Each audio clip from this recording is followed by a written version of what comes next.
quorum. And give me 1 second here because I always have to remind everyone that we are on this really fancy-dancy mic system, and it's very sensitive. Okay. I think your mic's off. We didn't hear it. Okay. We have a quorum. And Dr. Steele, would you lead us in the pledge, please?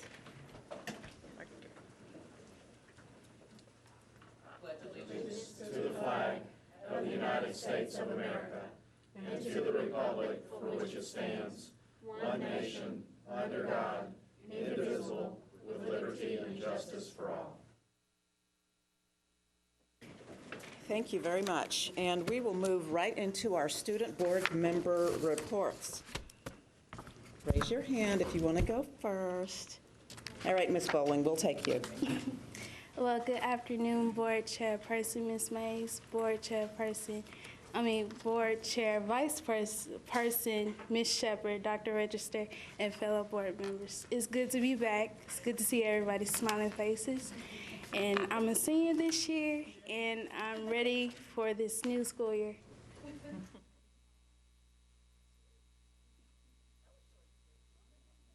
Yes, we actually don't have anything specific to report, but we just wanted to say that we are glad to be back. Junior year, that's me. It's definitely not the easiest year, but I'm ready to work hard and do whatever it takes to make this a good year. Well, we are glad that you are. I think my mic is muted. We're glad that you're both back, and thank you very much. And what, you've been in school a week and you don't have a report? What the gives? But thank you both for being here, and we look forward to a continued relationship and celebrating your upcoming years. Thank you very much. We will, we don't have any announcements, or we will have announcements. We're going to start with, hey, Ms. Frobe, we'll start with you today. All right, I had a couple. First of all, I wanted to take the first opportunity, because I'm sure someone else will do this too on the board, to thank Dr. Register, Governor Haslam, and Mayor Dean for this fabulous new Nashville Achieves initiative, which is going to make a community college or technical college education available to all high school seniors in Davidson County, which I find pretty amazing. $1 million has been raised by supporters to launch the initiative. It's going to be a public-private partnership. And also thought I should mention that the children who participate this year are going to be needing mentors, and we're looking for at least 325 volunteer mentors. You can go to www.tennesseeachieves.org/a-mentor to volunteer if someone in the community wants to help one of our high school seniors. But I really do think it's a fantastic program, and very excited that our community is going to be part of it. Absolutely. Mr. Hayes? Sure. Thank you. I'm excited to announce that next Monday, less than a week from today, my colleague Will Pinkston and I will host an open house at the Waverly Belmont building, which is located at 10th and Carruthers Avenue. I'm excited that Will's joining. The school sits in my district, but Will and his family are zoned to attend the school, so the school's on our mutual boundary. I would invite all my fellow board colleagues to join us if you're interested in seeing a historic building that will come back to life soon as a zoned school. At 6 o'clock, we will host an open house, and promptly at 6:30, Dr. Register and his team will give an overview of the project's timeline, answer questions, and kick off a community engagement process that will shape the work ahead. We'll hold the meeting in a tent to protect folks from hopefully some sun, hopefully no rain. If there is rain, we will have an alternate rain date. So I'll invite you all to come out and preview the school, learn more about it. Hopefully we can keep it to an hour once the official program starts. Thank you. Mr. Pinkston. Thank you. Just three quick things. Congratulations to my friend Angie Harris and the Tennessee Foreign Language Institute for creating the ESL to Go truck, which the Nashville Scene this week named one of the city's top new innovations. ESL to Go is a 34-foot mobile classroom that brings English language learning to South Nashville and other areas of Davidson County with growing populations of refugees who want to learn our language. Angie and her team do a great job supporting new Americans and educating all of us about this important work. You can find them on Facebook at ESL2Go. Congratulations also to the families of the Al Farouk community who on Saturday held their end of summer celebration at Glencliff High School to recognize students who participated in 2 months of studies over the summer to keep their minds and spirits active. One of the things we know is that regardless of whether we've got a balanced calendar or a traditional calendar in our schools, year-long learning is important. The families of Al Farouk are as engaged as any parents I know, thanks to my friends Mohammed Shukri, Ali Saleh, and the rest of the leadership for including me in that celebration. And then lastly, on Friday, August 23rd, speaking of celebrations, at 11 a.m. on August 23rd, MNPS will be holding a groundbreaking ceremony for improvements at Norman Binkley Elementary School. This is a multi-million-dollar expansion in District 7 and a renovation of a 53-year-old building that essentially is going to result in a brand new world-class LEED certified elementary school. So we're very excited about that. Please join Mayor Dean, our Councilman Chris Harmon, Dr. Register, myself, and others to celebrate that occasion on August 23rd at 11 a.m. Thank you, Mr. Pinkston. Ms. Shepherd.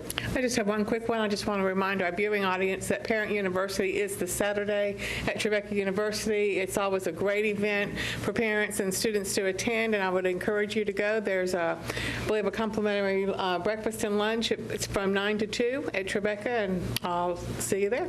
Thank you. Ms. Kim. Ms. Spearing. Yes. I want to congratulate Alex Weber, who's a student at Hillsborough High School who received the Jim Varney Scholarship to UCLA worth over $300,000. Alex was in the drama club at Hillsborough High School and appeared in all the plays Hillsborough produced over the last 4 years. One of the most recent Rent was when I had the opportunity to see, and congratulations to Alex, his parents, and the drama department at Hillsborough High School. Secondly, J.T. Moore PTO raised funds to pay for the 5th grade team of teachers to provide 2 days of orientation for the incoming 5th graders and those transferring to J.T. Moore. The principal and staff provided information on how to be successful matadors, including information on behavioral expectations for middle school students and information on how grades are earned. Thanks to the PTO for providing funds to pay the teachers their daily rate of pay for those 2 days. Thank you. Dr. Brannon? I just wanted to thank the staff on behalf of the principals in my district who stated that the early registration at centralized locations was quite helpful in the opening of school. They had no lines in their offices on the first day, so they were very appreciative of that exercise. Fantastic. And I will echo that. I had several schools say that that was probably one of the best things that we've done. I went into Antioch High School right before school started, and it looked like school was already in session. There were so many people there registering their students. So that was a great move, and kudos to whoever had that fantastic idea. Just a couple of announcements before we move ahead. Thursday, August 15th at 5 p.m., the Student Assignment Task Force will meet here in the board office. It will be our first meeting with our newly designed task force on the diversity management plan. So board members, you have been charged with appointing folks to this task force, so I will hope that you will be able to attend. Again, that's 5 o'clock here in the boardroom on this coming Thursday, August 15th. Ms. Shepherd already talked about Parent University, so I hope that you will be able to attend that event as well. It's always a great event, and the parents genuinely enjoy the information and the fellowship that they have at that event. Tuesday, August 20th at 4:30, we will have a special meeting here in the boardroom on charter application appeal. So please mark your calendars to be present for that. It should be a relatively short meeting since we only have one application on the agenda. Also on Tuesday, September 10th, as a reminder, we will hold officer elections for the chair, vice chair, and parliamentarian positions for the upcoming year. And so if you please be present and for that board meeting as well. Monday, September 23rd, You should have a flyer in front of you that talks about the second annual First Choice Festival at the Tennessee State Fairgrounds. You have a couple of flyers, actually, if you want to distribute them. This is what they look like. This is, I don't know if you guys have attended this before, but it's pretty amazing the families that come to this event. If you don't have them, we can certainly get you some flyers. But that, again, will be on Monday, September 23rd at the Tennessee State Fairgrounds. One other thing before we move ahead that I wanted to talk about, Ms. Frog mentioned the Nashville Achieves announcement for yesterday. And after that press announcement, I talked to Randy Boyd to get a little bit more information about what we as a district could do to help move this initiative ahead. And so what I said to him was that I'm going to issue a challenge, and I'm going to challenge everybody here at home and in our schools, and this is why I borrowed your dollar, to donate $1 to this cause. We have nearly 83,000 students in our schools. If we donate $1 for every student we have, we could provide tuition for 8,400 everyone students. And I talked to Randy about this yesterday, and I said, are you sure about that? He said, absolutely. If we have a one-time donation every year and everyone donates $1, you can donate more. But at least $1, we could send 8,400 of our students to college. Do you think about that? That's amazing. So I'm going to work with Ms. Libby, and we're going to work this out. We're going to get the information out to everybody, but think about that. You think about how that program is going to work for our students and how many students right now who are going into their senior year thinking, how am I going to pay for college? That's a fantastic program, and I'm very excited about it. So thank you. Thanks, Will. I appreciate you loaning me that dollar. I'm in. There's our first donation. Thank you, Mr. Pinkston. You rock. Great idea. Okay, we are now at the public participation portion of our agenda. The board will hear from those persons who have requested to appear at this board meeting. In the interest of time, speakers are requested to limit remarks to 3 minutes or less. Comments will be timed, and you will be asked to stop your comments should you go beyond your 3 minutes. First up, we have Regina Wilden.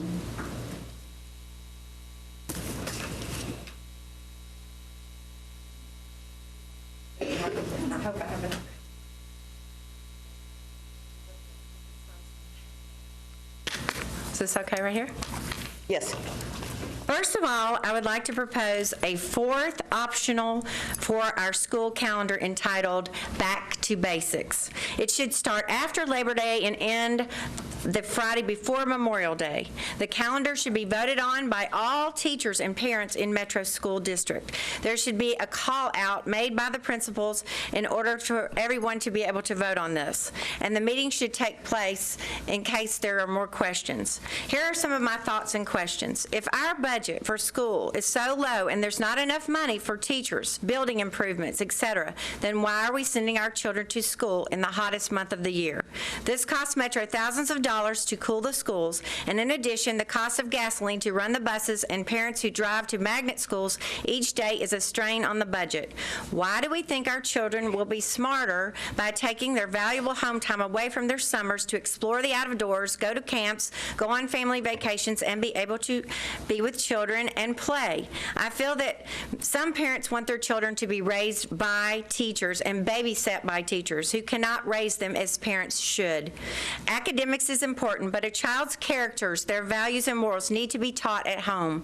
Children need more time with their parents. It is not the state's job to raise children, only to educate them, and there's too much emphasis put on this comment that they will forget what they've learned. That is what reviewing is all about. And I believe that we've all turned out fine, all of us who had a 3-month summer as we were growing up. The longer the school year, the more burnt out children become and teachers become. Why have a spring break for 2 weeks in the middle of March? It is too cold for the beach or even the backyard. It's usually raining and sleeting in the month of March. Children need to get out of their sleep cycles. They get out of their sleep cycles from going to bed too late and getting up too early. And I would be curious to know how many children actually call in sick many days after these long breaks because they are not getting the proper sleep. I propose a 1-week break in April centered around the Easter holiday, as it always used to be, flexibility, again allowing for families to have time and travel. I've heard that intercession has really not worked. Why continue to extend a school year when it is not working? If ELL students need extra help to learn the English language, let them access local libraries and homeschooling computers in summer school to address these needs. With more children in before care, after care, eating all their meals at school, the family is breaking down and the families are not being together. I believe there's a better solution than extending the school year, and I believe that bad test grades are part of the problem of going to school for too long. I feel this is a slow extension of the school year each year by a sneaky way of adding more days to the calendar. I don't like it, and I don't think many people do. I've talked to many teachers who are tired of trying to keep up with the ever-changing program and paperwork, and they're too afraid to say anything about it for fear of reprisal. Once again, I ask that you consider this fourth option of a back to basics calendar. Thank you. Erica Lanier.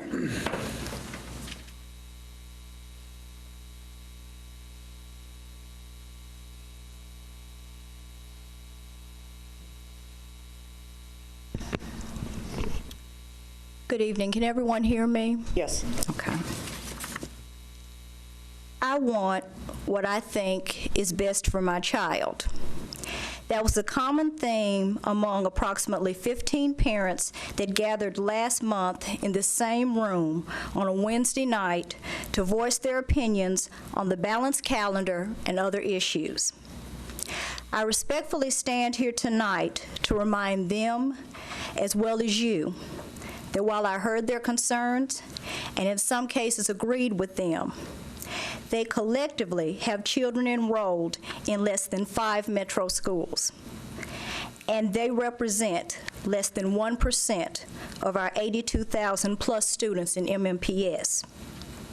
Now, don't get me wrong, I too want the best for my daughters. But I also understand, long-term, my girls cannot receive the best if other children are shortchanged in the process. 82,000 students and growing will shape our city, our state, and our nation, not 15 or 20. So today, I ask you to support our students and keep the balanced calendar as it is, because the days of the agrarian calendar are long since past. I ask that you learn from the successes of intercession and implement them in all our schools.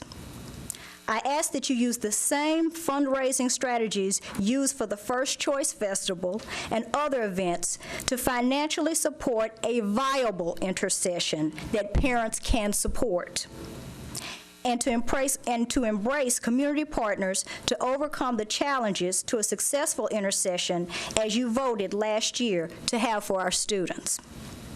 It makes no sense to discard this after only 1 year. I ask instead you allow your administration to work to improve the calendar we have now, and when the time is right, to move toward a calendar of 180 or more full days of instruction. To return to the old calendar now says you, as elected officials, have no faith in the director of schools you selected, and ask parents to support in realizing the best educational outcomes of our 80,000 students, not 15 or 20. Thank you. Sydney Pritchard.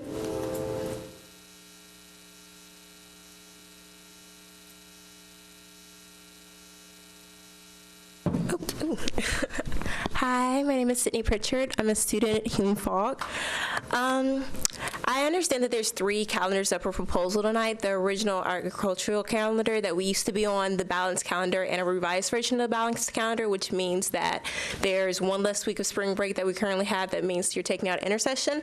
I'm for the balanced calendar we currently have right now because, one, the time, it allows for breaks for both the teachers and the students. Like last year when we first started intercession, by the time we got to October, when the first intercession and fall break, when they were in together, we were all, both teachers and students, we were tired and we were ready for a break. And by the time we came back from intercession, whether or not we participated or not, and fall break, we were ready to go. We were ready to get back in the classroom and finish what we were doing, because we had a nice 2-week break to compose, finish what we need to do, get stuff together for the next part of period, and to just revitalize ourselves to come back into the schools and keep doing what we were doing.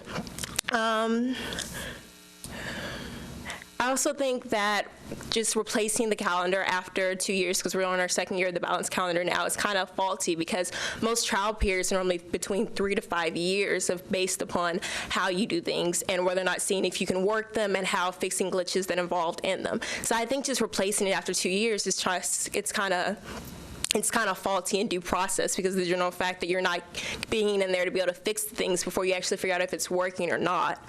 I participated in an intercession during the spring in Rock the Wall Street, and it was a really good program, and it's also something that continued on. I got an internship out of it and lots of other things, and I think if you guys were able to put other types of intercessions together for other schools, it'd be really awesome. And then also I know during the intercessions and the breaks, there's other school activities going on like JCO, which is Junior Latin League. Their states were hosted in Murfreesboro during spring break this year, and then as soon as we got back from spring breaks, we had Youth Ledge, which was at the Capitol. And so I think that the spring break also offers a chance for out-of-school activities that we participate during school to have big meetings together and come together to show what we truly believe in and what we support. Also, I think that you guys should probably set up an online forum, since we are moving into the new age of technology, to also see what other people think, because I know just coming to the board and speaking your thoughts is not always an option. So I think if you set up an online forum, it'd be better for both students, parents, teachers, everybody involved in the process, because in the end, this is affecting us, to go on and boast their opinions and what they truly think about it, instead of just having certain people be able to speak for a whole group of people. And then also, I think right now, because this is the first time that we had the 2 months. I think 2 months is actually a good time period because I've been in the school system. I'm a 10th grader, so I've been in it for a while now, and I've experienced both the regular calendar and this new calendar as far as the spring breaks go. And normally when we got to school, we spent almost 2 months going back and forth with review sessions, which was taking a lot of time after getting what we needed done so we could prepare for the testing period at the end, which is in May. So I think the 2 months is a good time period because we're not losing too much information, but we still have time to spend with our parents, doing school, doing summer. Oh, excuse me. Thank you, Ms. Pritchard. Thank you very much. Before we move into the consent agenda, Ms. Spearing, you wanted to take action on a couple of items? Yes, just one. Oh, sorry, hold on. I keep forgetting to hit that thing. Sorry, go ahead. Thank you. I'd like to remove item N for discussion. Item N will be pulled off of the consent agenda for board discussion. Thank you, Ms. Spearing. Ms. Shepherd. I'm sorry. Oh, sorry. Wait, hold on. I hit the wrong button. Now we're actually going. Okay. I'd like to also remove items Q and R from the consent agenda for discussion. Thank you. Any other items that board members would like to remove? That would be N, Q, and R. Thank you. Now, Ms. Shepherd. The consent agenda is as read. 1A, approval of minutes of 7/9/13 regular meeting. B, recommended award of contract for miscellaneous civil engineering projects, Barge, Cawthorn Associates, MBOE 13-015. C, recommended award of contract for Joelton Middle School additions and renovations, Southland Constructors LLC, MBOE 800470.13.1C. D, recommended award of contract for landscaping services, Luce and Associates, MBOE 13-019. E, recommended award of contract for agricultural and engineering services, SSOE Inc., MBOE 13-018. F, recommended award of contract for mechanical and electrical engineering services, Puckett Engineering, MBOE 13-017. G, recommended award of contract for Antioch High School running track resurfaces, BAC Paving Company, MBOE 800110.13.1. H, recommended award of contract for Pearl-Cone High School running track resurfacing, Back Paving Company, MBOE 800632.13.1. I, recommended approval of lease for Pencil Foundation's use of a portion of the McCann Building. J, recommended approval of lease for Martha O'Brien Center doing business as East End Preparatory School's use of the kitchen at Delwood. K, awarding of bids and contracts. 1, ABT SRBI, Inc. 2, American Paper and Twine. 3, Back Paving Company, Inc. 4, Discovery Education Assessment, LLC. 5, East Penn Manufacturing Company, Inc. 6, Hogan Lovells, U.S. LLP. 7, Institutional Wholesale Company, Inc. 8, Institutional Wholesale Company, Inc. 9, Institutional Wholesale Company, Inc. 10, Kelsan, Inc. 11, Leonard Stevens.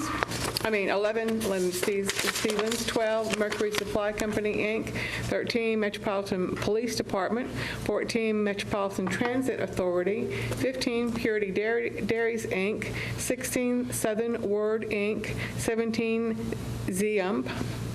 L, recommended approval of legal settlement claim number C-31063 in the amount of $45,000.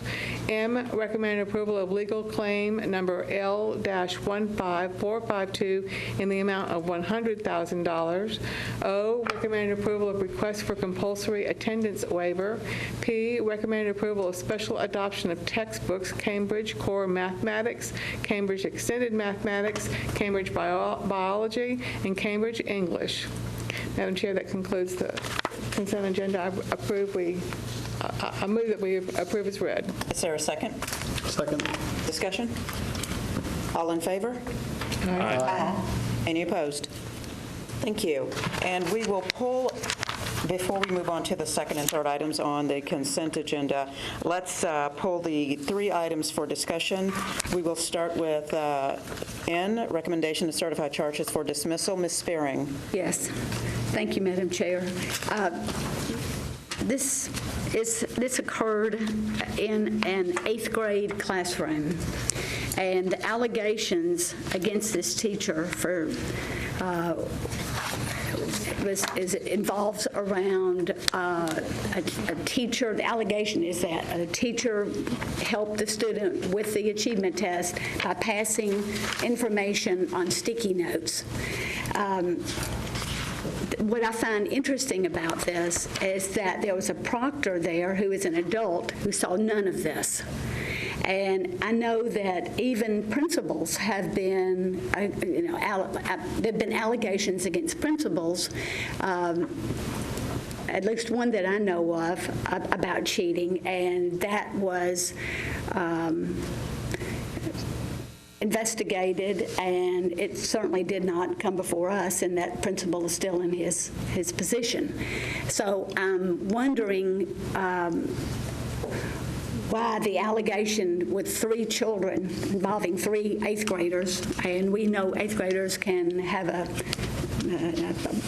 be angry with their teacher for a particular reason and find a way to punish her when there was an adult there, and that doesn't seem to carry the weight that I would expect. Okay, I will ask Ms. Imbach to come to the podium. Is she still here? Did she? Oh, there you are. Hello. Now, one thing that I will caution, that what we are looking at here is a certification. The board is going to be voting to certify charges for dismissal. And what I'll do, before you start, I'll ask Dr. Register to go ahead, if you would, read the charges so that we understand exactly what it is we're looking at here. Okay. Packet 2 letters. I'll cut you on and cut everybody else off. How about that? There you go. Okay. There you go. Okay, I'm on now. So I'll read the letter of charges. Dear board members, I'm writing to recommend the dismissal of David Richard from employment as a tenured teacher with the Metropolitan Nashville Public Schools pursuant to Tennessee Code Annotated, subsection 49-5-511. I have charged him with violating TCAP security procedures, which is grounds for dismissal of a tenured teacher under TCA 49-1-607. These charges were set forth in my letter to David Richard on August 8, 2013, a copy of which is attached. I'm asking you to certify these charges by voting that if proven true, these charges warrant Mr. Richard's dismissal. Should you certify these charges, I will inform Mr. Richard of your action and formally advise him of the right to request a hearing before an impartial hearing officer. At the present time, I am only asking you to certify the charges. I am not asking you to weigh evidence either for or against dismissal. I am merely asking you to vote that the charges, if proven true, warrant dismissal. If Mr. Richard requests a hearing, it will occur at some point in the future. Accordingly, it is my recommendation that David Richard be dismissed from employment with Metropolitan Nashville Public Schools. Okay, before we go any further with discussion, we're going to go ahead and entertain a motion. Is there a motion on the table? So moved. Second? Second. Discussion. Ms. Spearing, go ahead. Yes, I have some questions. This teacher was employed, David Richard, was employed in 2010? Correct. And he had tenure already? Does not have tenure. Okay. What we just read, didn't you just read that? It just came to our attention that he actually does not have tenure. However, we still have to go through the same procedures if you want to terminate a non-tenured teacher in the middle of the year. Non-tenured teachers can be non-renewed at the end of a school year, so he could be non-renewed. He could have been non-renewed at the end of the school year. However, since it's now the school year is in session, we have to have a dismissal hearing. And has this teacher received good evaluations? I don't know, and in fact, as we talked about at the work session, my best legal advice is not to deliberate any of the facts that would come forward at a hearing and not to weigh that sort of evidence. However, I can tell you that at a hearing, all of the evidence would come forward. It would be presented to an impartial hearing officer whose job is basically to render an initial decision that you all get to then review, and also he coordinates and collects all of the evidence, the documents and the testimony for you all to review in the ultimate dismissal decision. It's my recommendation that the board not weigh evidence for or against the validity of the charges at this stage, since this is only the certification of the charges stage. And because there's a due process procedure for an impartial hearing in front of a hearing officer, I would recommend against deliberating these sorts of issues and allow them to come forward at a hearing. And I guarantee you that Mr. Richard, who has counsel, will provide any information on his behalf at the hearing. He does have counsel? He does. Okay. Well, after you've said that, now I have other questions, so I'm wondering if I should ask the questions or... I think that if the questions are about the specific charges, the question that's on the table is if you believe that the charges as written are sufficient to warrant dismissal. If they're proven to be true at the hearing, then you should vote yes. If you feel that even if everything is proven to be true, that this is not sufficient to warrant dismissal, then you should vote no. I would point out that this is not based on our normal grounds for dismissal. This is based on a specific statute that requires that upon determining that a teacher has violated security procedures of the TCAP, that teacher must be immediately suspended, and it's grounds for dismissal for both tenured and non-tenured teachers. So this is a little bit of a special statute that addresses specifically TCAP issues. Let me ask you about the process. So once a teacher has been accused of cheating on the achievement test, yes, by a student, but the adult in the room, or maybe they had more than one proctor, what do we usually have during a TCAP test? I don't know. There may be some. How many proctors do we usually have in each classroom? Minimum of one. And we don't know how many adults were in the room, is that right? I don't know. I don't know that. Yeah. I know that there was at least one proctor who was in the room.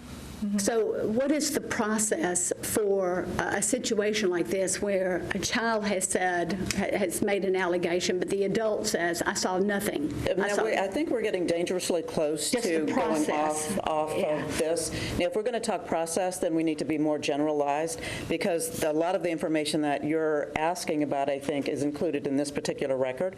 So the process of how many proctors in the room, I think we can discuss that. The process of how is it determined if a report is made about some sort of tampering or whatnot, then I think we can discuss that. But as far as having specifics, I think we need to be very careful, because we're only certifying charges at this point. We're not going into detail. So we want to be very careful not to get into the deliberation mode. And so, I mean, if you can talk about the overall general process, then that's fine. Generally, when allegations are made, and they do come up every once in a while, not very often, but when they are made, they are thoroughly investigated by the principal of the school, who then writes out a report, interviews witnesses, talks to and interviews the teacher, if it's a teacher who's alleged to be involved, interviews the teacher, generally gets a written statement from the teacher and other witnesses, puts together and assesses all of that information to determine the credibility of all the witnesses and whether or not that principal believes that it occurred, that the teacher did not follow the security procedures. If that is the case, then the principal recommends it to Mr. Changus, who actually reviews the report and is responsible for making the report to the state of a testing security breach if it rises to the level of a security breach. And this in particular, well, I won't go into many particulars, but I can tell you that process was done in terms of reporting it to the state. Okay. Dr. Register, anything to add? Human capital is involved in that investigation also. And the point I want to make, the generalized point I want to make, is that we take very seriously test security and integrity of the testing program. And every case, without exception, when we get a complaint, regardless of where it comes from, is investigated. And it is either closed or we bring forth corrective action that is appropriate, without exception. And I think everyone in this room knows of real problems with test integrity that have happened across this country, scandals. Our teachers all sign testing security form before they give the tests. Everyone knows very clearly what the process is, and it's implemented without exception. And anytime a complaint comes, it goes to Dr. Changus, who is satisfied or reports to someone else, along with human capital and sometimes leadership and learning, to make sure that we're not bringing charges that are not justified. Any other questions, Ms. Berry? That's all. Okay. We have a motion, and I'm sorry, Ms. Frost. Can I make sort of a, go ahead. I actually had one recommendation. I would recommend for the record, because it just came to our attention that he is actually not tenured yet, I would recommend that if you all could make a friendly amendment to the motion, if a motion is made, that it be amended to say non-tenured teacher in the charges. Ms. Frog? I just had sort of a more general comment as a follow-up to our work session, and I don't want to turn these certifications, the certification of charges, part of the due process for teacher dismissals into an evidentiary hearing. And so I understand the need for expediency and the need to have a full hearing before an impartial officer. But I've been thinking some about what due process means in this circumstance. And the statute that we have has 3 steps. So we first certify the charges. Then it goes to an impartial hearing officer, and then a full hearing, where a full hearing is conducted, and then it comes back to us for review. And My only concern, and I'm sort of throwing this out there, I'm still thinking through it, so I'm just sort of throwing this out here for discussion or maybe for a future discussion, is that each step in that process is meaningful. And so what does the actual certification of charges mean? And what does full due process mean? And so my only thought that I wanted to share after sort of pondering this after our last meeting is perhaps meaningful due process is not to put it on the consent agenda, but still have the process that we had before. Again, being careful not to get too far into weighing evidence or anything like that, but just to allow public discussion and then to have the vote. So. And I will say to that, I agree to a degree. Putting it on the consent agenda, because the board members get the agenda at least a week prior to the board meetings, every board member has an opportunity to go through and read through that, every item on that agenda. That's not accurate. Hold on just 1 second. Yeah. So you have an opportunity to read through the information that you receive. If there are questions related to any particular item on the consent agenda, we can do exactly what we're doing tonight and have it pulled for discussion. I don't believe that there is a reason to continue to pull it off of to keep it as a separate item when there's not necessarily always going to be continued discussions on these items. We can include it in the consent agenda unless a board member wants to pull it off. Again, board members get this information in advance, so if there are questions related to it, even if you get this the day before, if there are questions related to anything on that consent agenda, every board member has a right to pull it off and have an open discussion on this board floor. Yeah, I was just saying, I don't know that we've ever gotten it a week early. We generally get, I generally get my information about the next board meeting the Thursday evening before the board meeting. I don't know. I usually get mine. Well, we'll talk about that later. But in any case, you receive the information in advance. So if you see it, and even if you peruse through it, you can still pull it off on the board floor. So I don't think there's a need we don't need to get into a discussion about what goes on the consent agenda and what does not go on the consent agenda, because every board member has that right to pull these items off for open discussion. So any other discussion on this particular case? Now, Ms. Sinbach said, and you don't have to stay there, she offered that we might want to make an amended motion to remove tenured from this motion. Do we have an amended motion?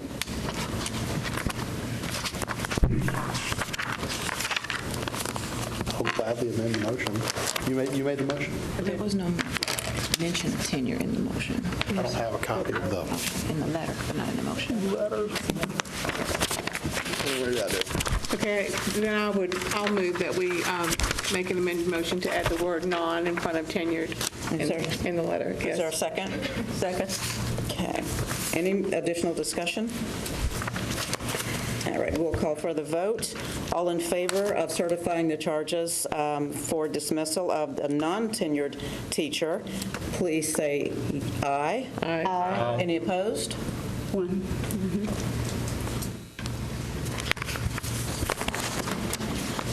8-4 and 1 opposed. That amended motion passes. The original motion is defeated.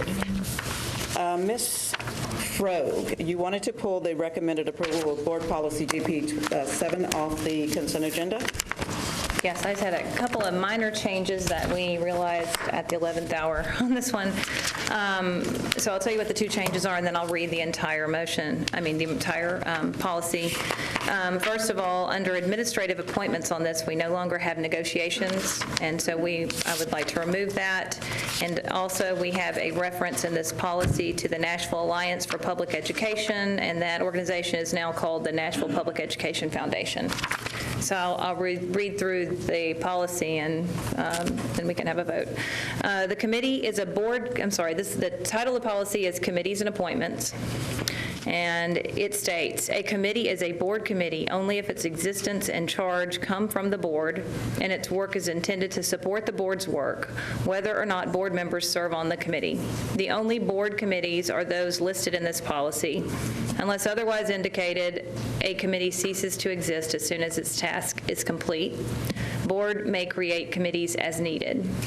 Board committees: Advocacy, Budget and Finance, Capital Needs, Director's Evaluation, Executive Committee, Governance, Non-Discrimination Procurement Program, Student Assignment Task Force, Teaching and Learning.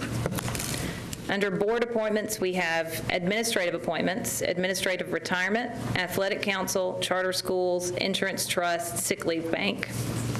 Also, local, state, and national appointments: Alignment Nashville, Council of the Great City Schools Liaison, Metro Board of Parks and Recreation, Nashville Public Education Foundation, NSBA Council of Urban Boards, CUBE, Pencil Foundation, TSBA Legislative Network Representative, and TSBA Ambassador. Is there a motion to amend the changes to Board Policy GP7? So moved. Is there a second? Second. Any discussion? All in favor? Aye. Any opposed? Motion passes. Ms. Broke? All right, we also have a couple of changes to policy number E2. The policy type is end results for children. This policy says, provide an excellent teacher in every class for every student every year, ensure that school leadership is focused on high student achievement and cultivating an environment that produces excellence for a diverse student body. Academic achievement. Upon or before the conclusion of the 2017-18 academic year, more than 70% of MNPS students shall be rated proficient or advanced on the state of Tennessee's standardized assessments. Upon or before the conclusion of the 2017-18 academic year, more than 50% of MNPS high school students shall score 21 or higher on the ACT assessment of college readiness or the equivalent on the SAT assessment. Ultimately, 100% of MNPS students should be prepared for a career or college and life and meet or exceed performance standards in all academic areas, including reading, writing, listening, speaking, mathematics, science, social science, career and technical education, foreign language, visual and performing arts, health and physical education, technology. Measurement of the student's performance occurs through various assessments, some of which are listed below. The board expects a report annually in final form on the following assessments from the administration as soon as possible after the release of the data. 2.1 TCAP, 2.2 district assessments, 2.3 end of course, 2.4 TCAP writing, 2.5 advanced placement, 2.6 ACT, SAT college entrance, 2.7 graduation dropout rates, and 2.8 MNPS performance framework. Okay. Is there a recommendation for approval? So moved. Is there a second? Second. Any discussion? All in favor? Aye. Any opposed? Okay, and it has been brought to my attention that when we voted on the certification of charges, we actually only voted to certify or to amend tenure versus non-tenure. So we actually do need to vote now on the certification of charges for dismissal for David Richard. So I'm going to entertain a motion again. Is there a motion to certify the charges for dismissal? I make that motion to Second. certify the charges. Second. Any discussion? Okay, let's vote. All in favor? Aye. Aye. All opposed? Now it's official. Thank you. And we will move on to the resolution to evaluate number of high-stakes tests administered. You have me on? I do now. Thank you. In 1976, Donald Campbell, who is an American social psychologist and researcher, did pioneering work on program evaluation and methodology, created what is now known as the Campbell Law. It's an old adage that says the more any quantitative social indicator is used for decision-making, the more subject it will be to corruption pressures, and the more apt it will be to distort and corrupt the very processes it is intended to monitor. He stated that the achievement tests may well be valuable indicators of general school achievement under the conditions of normal teaching, aimed at general competence. But when the test scores become the goal of teaching, they distort the educational process in undesirable ways. School districts and directors are evaluated on the results of the scores on the achievement test. Consequences result for principals who have low scores, and teacher pay is impacted by the scores of their students. Unfortunately, this leads some teachers and principals to make educational decisions about particular groups of kids with respect to how decisions will impact their school achievement test scores. I think there is a tendency to focus on the bubble kids, those close to scoring at proficiency or advanced levels, and less focus on the low-achieving children who are anticipated to score below proficiency. When choosing interventions for their schools, I've heard two principals state that they were not willing to invest their Title I funds on those low-performing kids or transient children who hold little promise of helping the teacher or principal achieve their goals. This is a travesty. It is our job to teach each and every student without regard to how that support will impact their school scores. There is a national backlash against standardized testing that is sweeping the nation. Just recently, we read about superintendents from El Paso and Atlanta who are facing criminal charges due to allegations of cheating and racketeering. I contend that our superintendents and teachers are facing such high stakes that the same pressure has a negative impact on our students. Parents are opting out of the test because of the extreme pressure that is placed on the shoulders of their students. 25 years ago, two of our wisest scholarly analysts of education reform, Richard Elmore and Milbrey McLaughlin, said, "Reforms succeed to the degree that they adapt to and capitalize upon variability from school to school and from classroom to classroom. Policies that aim to reduce that variability by reducing teacher discretion not only preclude learning, but also impede effective teaching." Please make no mistake, this resolution is in no way a statement against teacher monitoring and assessing the learning of their students. Good teachers monitor, reteach, and assess again using many good measures that inform their instruction, ranging from student observation to daily and weekly assessments to ensure student mastery of particular concepts and skills. These are necessary and supported assessments that we value as teachers. But with the incessant, insidious testing that is dictated by our state, with additional assessments reinforced by our district used to predict how well our students will perform on the high-stakes test, we are moving away from powerful teaching and learning in our classrooms and creating unintentional consequences. My question is, how much time do classrooms in metro schools spend on various predictor tests, including state and district mandated assessments, and how much time is spent practicing for the assessments? And the biggest question is, what is the cost of the loss of instructional time? Not including text-level reading, which I believe is a valuable tool, I understand that the typical 3rd and 4th graders last year took 7 assessments multiple times during the course of the year. This includes the CRA, the Constructive Response Assessment, which is in math, and that was administered 4 times. The DIBELS was administered 3 times. The DSA, Developmental Spelling Analysis, was administered 3 times. The DEA 3 times. The TCAP test once. NAEP once. The TCAP Writing Assessment administered twice. This adds up to a total of 17 assessments, and that does not include the tests that our ELL students take or STAR Reading, which some schools give. In addition, last year, low-performing kids were monitored weekly on DIBELS. 17 assessments does not include the number of practice tests to prepare for the TCAP test. I understand in some schools that practice begins as early as August. Not only does the administration of these assessments take away from valuable teaching time, but it also takes considerable time of staff to prepare for and manage the testing.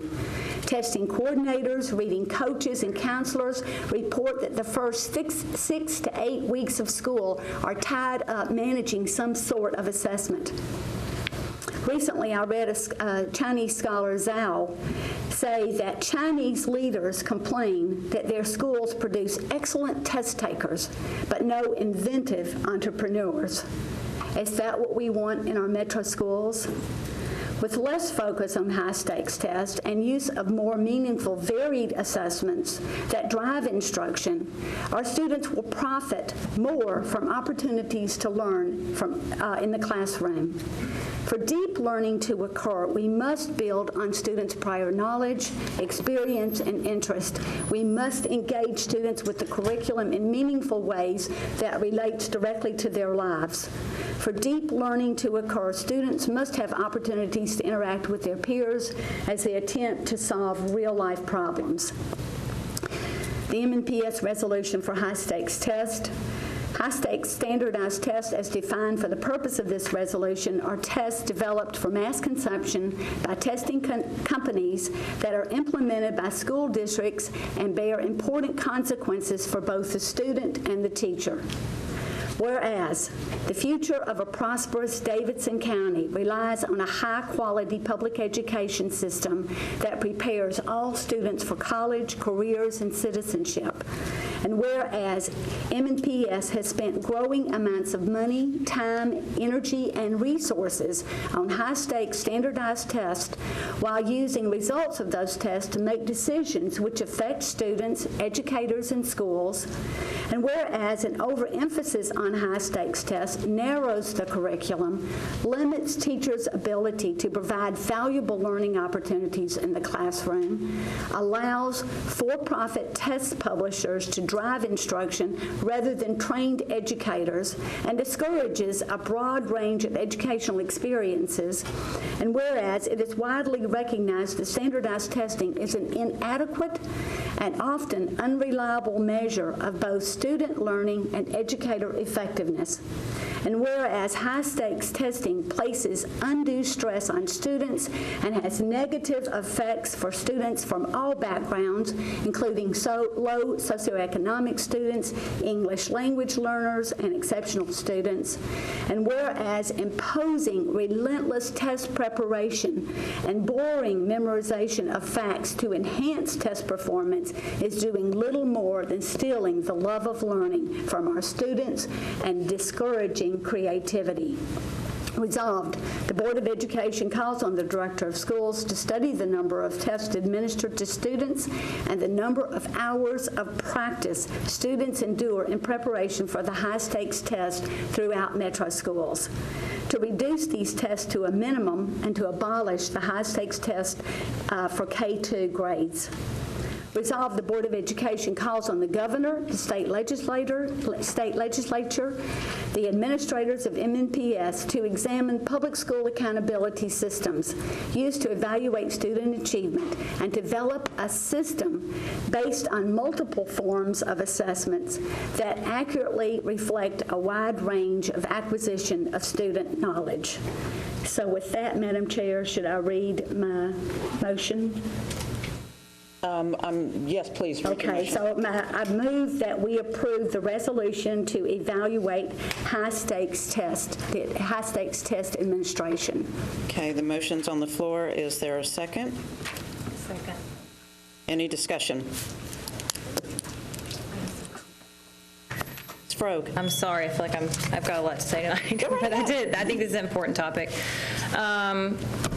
So I support the motion, and I wanted to kind of walk through some of the reasons why I do. And I think I ought to start off by saying that I'm not opposed to accountability, and I don't see anyone in this district running from accountability. I'm not opposed to standardized tests in general. I think we definitely need some sort of measurement of how well our students are progressing, and we need a measurement of how well our teachers are performing, and of course we need diagnostic tests to help drive instruction. But the tests that we are giving now are not, the California achievement tests that I took as a child, where you had maybe 1 or 2 tests per year. Last year, my kindergartner, I've mentioned this before, took at least 23 standardized tests. My third grader took at least 23 standardized tests, and my kindergartner spent 4 days filling in bubbles on a standardized test that he really couldn't even read. And I'm pleased to know that we are going to be abandoning this test next year, and that's part part of the resolution. So here's what I am opposed to. I am opposed to the vast quantity of tests in our schools, of standardized testing. I am opposed to the heavy emphasis on test scores to the detriment of all else. And I'm opposed to how much is riding on these standardized tests, including how heavily teacher evaluations are tied to standardized testing. So I'm going to give you my top 3 reasons why I support Jill's resolution. First of all, there is evidence that all this testing does not improve student performance and actually impedes broad, deep learning. The National Research Council, research arm of the National Academies, released a report that made several findings. It found that increased student standardized tests commonly used in schools to measure student performance, quote, fall short of providing a complete measure of desired educational outcomes in many ways. It found that current standardized tests fall short of measuring student performance in important ways. It found that testing does not bring about the kind of student achievement policymakers say is necessary for the U.S. to compete with the highest performing countries. It also found that teaching to the test can cause a student's understanding of untested materials to decline. And finally, it found that test results may provide a, quote, inflated picture of learning of material that a student is supposed to know. Second, testing takes away from valuable classroom instruction time. The American Federation of Teachers recently released a report that found students can spend between 60 and 100 hours per year in test prep for high-stakes testing. And it found that if testing were abandoned in one specific school district that it studied, that district could add between 20 and 40 minutes of instruction to each school day for most grades. And in another district, it could add as almost an entire class period to the school day for grades 6 through 11. More locally, a recent article in the Chattanooga Times Free Press estimated that the average Hamilton County student will spend almost a quarter of his school days this year taking or preparing for some kind of test. I have only anecdotal evidence from our district, but teachers here have told me that they lose 30 days of teaching time each year because of standardized tests. And I think it's important that we need to know, that we know exactly how much instructional time is being lost here in our system due to testing. I know some of that is, some of these tests are mandated by the state, but I think that we need to do as much as we can to reduce testing to what is actually useful. And then the third reason that I support Jill's resolution is that standardized testing costs a lot of money that could be better spent elsewhere. That same study from the American Federation of Teachers that I just mentioned also made some findings about the cost of standardized testing. In most grades, more than $100 per test taker could be reallocated to purchase instructional programs, technology, or to buy better tests. Cutting test time and cost in half would yield significant gains to the instructional day and free up enough dollars in the budget that could fund tests that are better aligned to the standards and produce useful information for teachers, students, and parents. It also found that including the cost of lost instructional time, the estimated annual testing costs per pupil ranged from $700 to more than $1,000 per pupil in several grades that had the most testing.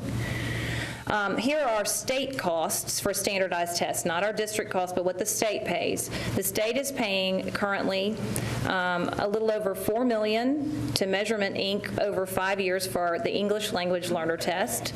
It's paying about $96 million to Pearson over 8 years for the TCAP. It's paying $26 million to Measurement Inc. over 5 years for the TCAP, and $58 million over 5 years to NCS Pearson for end-of-course assessments. So just adding that up, that ends up totaling about $183 million over a 5 to 8 year period. This does not count district testing cost or the cost to cover time that teachers, counselors, and other employees must spend giving and monitoring tests. And I would be interested in determining the per pupil cost of standardized testing for MNPS students, both district and state. And finally, there's just a related issue, this is not my top 3 reasons, of linking standardized testing to teacher evaluations. There is a recent study out by Broader, Bolder Approach to Education, which is a nonpartisan organization in Washington, D.C. And this group concluded that, quote, test-based accountability prompt churn that thin the ranks of experienced teachers, but not necessarily bad teachers. So in conclusion, I would say we are testing our students to death. I don't believe the tests are driving instruction. We have so many tests that teachers can't possibly review all the data and use it effectively. The results of the state tests are rarely even used in the classroom, if at all. And worse yet, I think the tests are taking away from instruction time and preventing deeper learning. Thank you. Dr. Register, any comments? Where do I start? Yes, I would like to say that, there was Ms. Spearing and Ms. Froh both had a lot to say about standardized testing and the testing program that's going on. And quite honestly, I'll say that I agree with a lot of what's been said, and I disagree with a lot of what's been said. And I think it's, in this format, it's really difficult, or at this time in response to the resolution, it's really difficult to say, to react completely to everything that's been said here. We actually have later in the presentation an accountability report as our back to the school year report, and we've got a couple of people who are going to speak to our testing program and what modifications are being made now. I look forward to having that conversation as a part of that beginning of school position. I would say that when I read the resolution, this resolution can be done. We can, and I think, frankly, as we look at what's said in the resolution, that we're really talking about an ongoing study of the processes in the district, and not something that should be decided with an up or a down vote. And I think we can do that regardless of your approval or denial of the resolution. Any other discussion? Mr. Hayes. Thank you. I appreciate the motion that's been laid on the table this evening. I would love to hear more specifically about the K through 2 testing you seek to abolish in this resolution. What tests in particular? It's the SAT-10, and it has already been abolished, if I'm correct. Is that right, Dr. Register? Correct. We've used that. We used that one time last year, and if you'd like, I can ask Dr. Changus to address that. Paul, you didn't want me to call on you, I know, but or Dr. Steele, Jay, if you and Paul want to come up and address any specifics. But it was a test that was added, and the purpose of that test is questionable. If it were only added to give an objective measure of teacher performance, then I think that's the incorrect way to do that, because we tested young children with that SAT-10, and we've made the decision in this district not to use that test in grades K through 2 this year. Paul, you want to speak to what the original thought was and where we are now? Yeah, I'll add that, and I will be providing a brief update on where we are in the decision-making process, but Dr. Brenda Steele contacted our elementary principals recently. We asked for their input in making a decision on all of the elementary testing that we had control over. We added the SAT-10 last year. We were encouraged to use it for evaluation purposes, as most districts across the state are using it. We were also informed that it would be aligned to Common Core for this school year, 2013-14.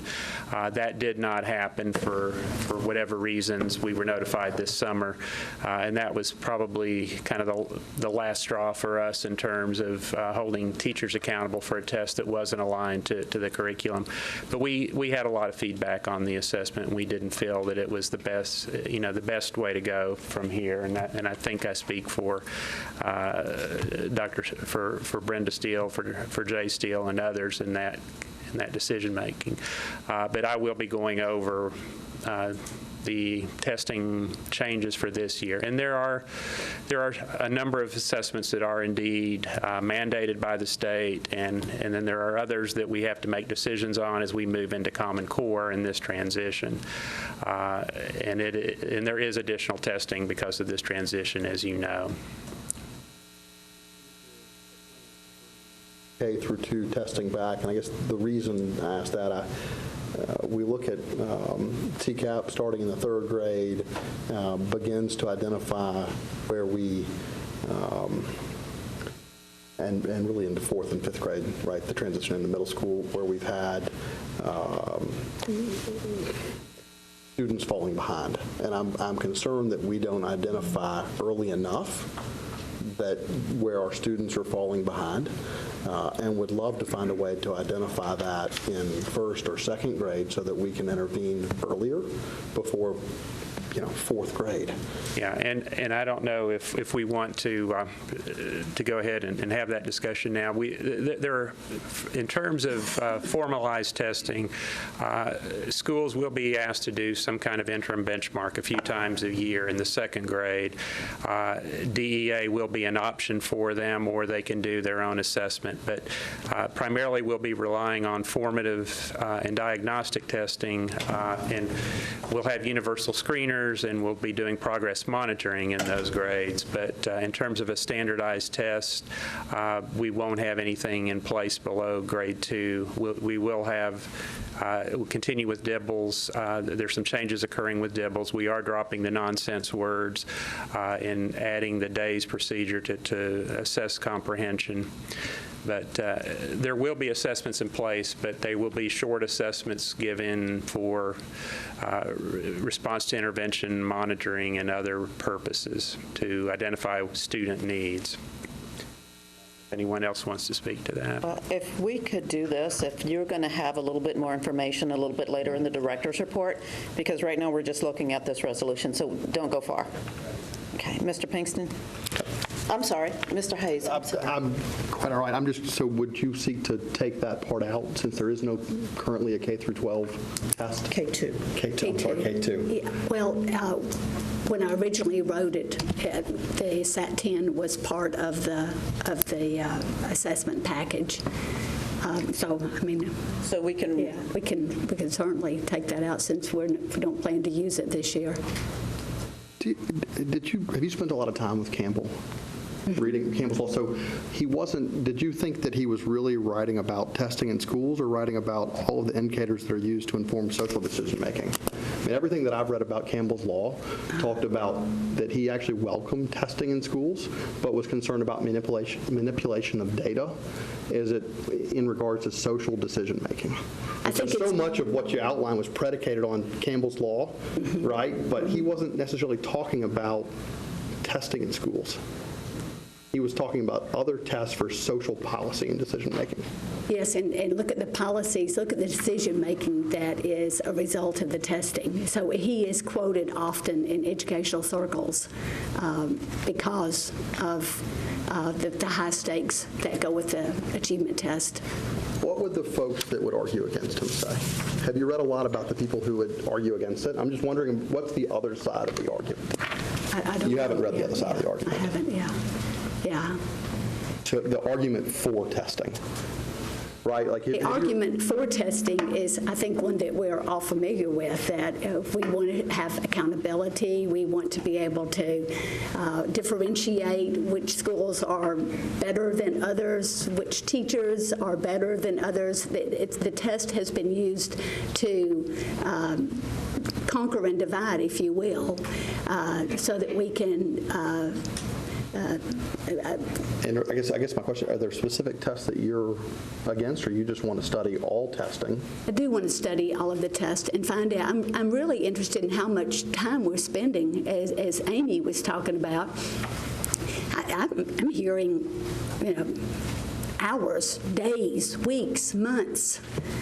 Do you know how many hours or days or weeks or months? The teachers tell me 30 days a year is what we're spending just on the tests. But let's be very careful. That's anecdotal. So, yeah, right. so that's what I'm saying. We have 10,000 employees, so we can't say, that's a small percentage. That's your experience in elementary school, or that's across? No, that's just elementary school. But I think the purpose of the motion is just to look, not to necessarily make any decisions about what test should be used or when, but just to look at the testing, figure out how much time it's taking, what the cost is and figure out what we really need and if we can cut out some of the tests. That, to me, that's what the motion says. Yes, to consolidate the number of tests that we're giving so that we can open up the space so that teachers can be more effective in the classroom. Because you're done? Okay. Mr. Pinkston and then Dr. Gentry. Thank you, Madam Chair. Ms. Spearing, I agree with the spirit of the resolution. We all want kids to love learning and teachers to love teaching and not get hung up on the testing. However, Madam Chair, I'm going to recuse myself from this discussion and the vote. In my day job, I do work from time to time in the assessment field. I'm just making it a personal policy not to weigh in on this particular issue. So I'll be abstaining, but applaud the spirit. Dr. Gentry. Okay, so there were a lot of words. So I guess I need, y'all know I'm a 5-slide bullet point person. What are we trying to accomplish? Because you've got a lot of what I feel, I heard a lot of I think, I heard a lot of I believe, and that's all great. But if we're going to ask central office staff to commit some time to doing an assessment, what are we assessing? I don't remember hearing in the resolution definitively what we want to hear back from this assessment. So is it just to understand, and I don't know, and to me, a resolution and a motion are two different things. A resolution states a position and an opinion about something. So we can put out a resolution that says we believe that there's too much testing, or we can make a motion to request the central office staff to do something. I don't know that those two things are synonymous. So we need to first figure out what it is we're doing here. So a resolution about our opinions about standardized testing is one thing. A motion to request action to be taken to come back with some results to be used to make some decision is something totally different. So I would like for us to at least distinguish between those two things so we're clear in what we're asking of the staff to take more time. Because I heard Dr. Register say, we can certainly do that. Then you didn't hear the groan on this side. Oh, you didn't groan. It's okay. I know, they're just looking forward to that. Right. And again, not saying, again, just like everybody else, I think the spirit of the resolution is fine, but we need to be very clear as a board what we're asking Dr. Register to do. And then, if very clear, what data are we asking back with the intention of doing what? And that's the part that I'm missing. Ms. Spearing? Yes, we are asking Dr. Register. Tell him. Yeah, I think he knows. We are asking Dr. Register, since you asked the question, I'm going to tell you. We're asking Dr. Register to study. The various schools are doing some different things. So we're asking him to study how much time is being spent in practicing for the achievement test. That's it. And then to consolidate the test so that we can free up time so that our teachers can teach more effectively rather than teaching to the test. That's the part you're having confusion about. So we want to figure out how much time and then consolidate. So is it really, are we evaluating because it's too much time we need fewer tests, or are the tests we're using not yielding appropriate data to make data-driven decisions? I mean, that's a little bit deeper. I can come back and tell you that I'm using 30 days a year preparing for a test. Then, I just think there's a big gap in between how much time we're spending on testing and then consolidate the test. There's a big void there from to me, a true study and assessment. So I don't know, again, what we're asking people to do. If you just feel that there's too much time spent on testing, I think everybody would agree with that, but I think that's a big leap between saying what's too much and then just consolidate. So, and maybe you can fill in the gaps of what you intend to do, because I'm still not hearing it. Well, do we want to wait for your report? Yeah, I do. The last in the resolution talk about it. So there's a lot of stuff that I really disagree with in all the whereases. 1, 2, 3, 4, 5, 6 whereases I don't really agree with. Studying, testing, I'm okay with. But to your point, I don't know that this says it. Yeah, let's look at the number of hours. Let's get a report on 3rd grade, 4th grade, 5th grade, number of hours. that we're testing, how the testing data is used, and is there a test that we should abandon or ask the state to abandon for us?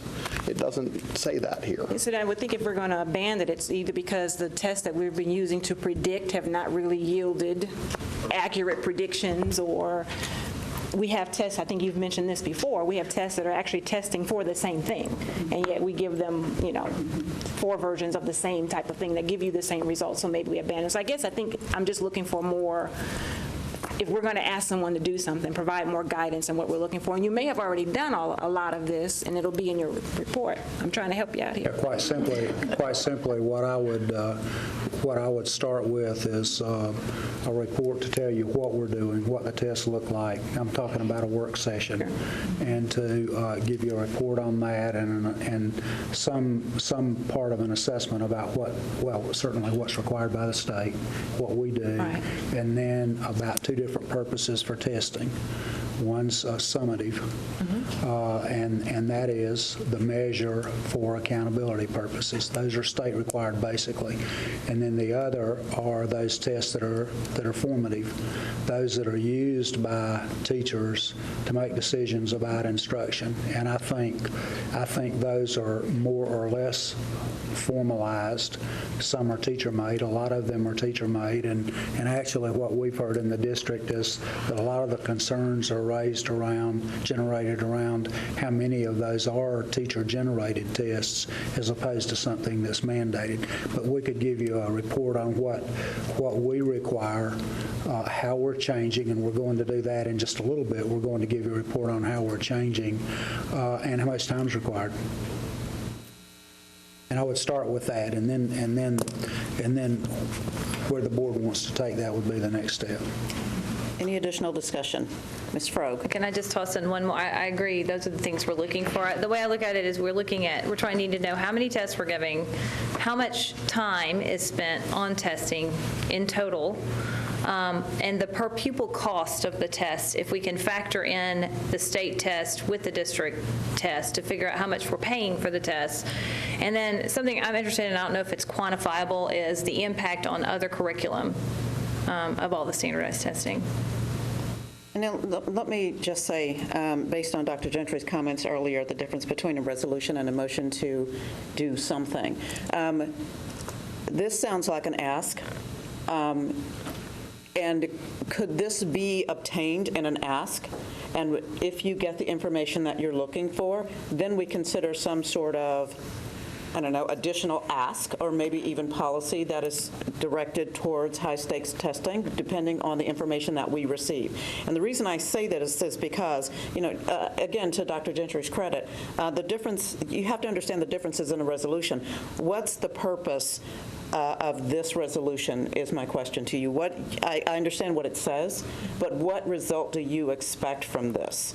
And that, I think, is the big question for us as a board. What do we expect from this? Is this something that we can simply say, Dr. Register and staff, this is the information we want. We'd like to have this information by X date so that we can review it and then move ahead with any additional asks or motions or policies that we decide that we want to go towards. So I guess when I'm looking at this and listening to your explanation, again, my question is this simply an ask? So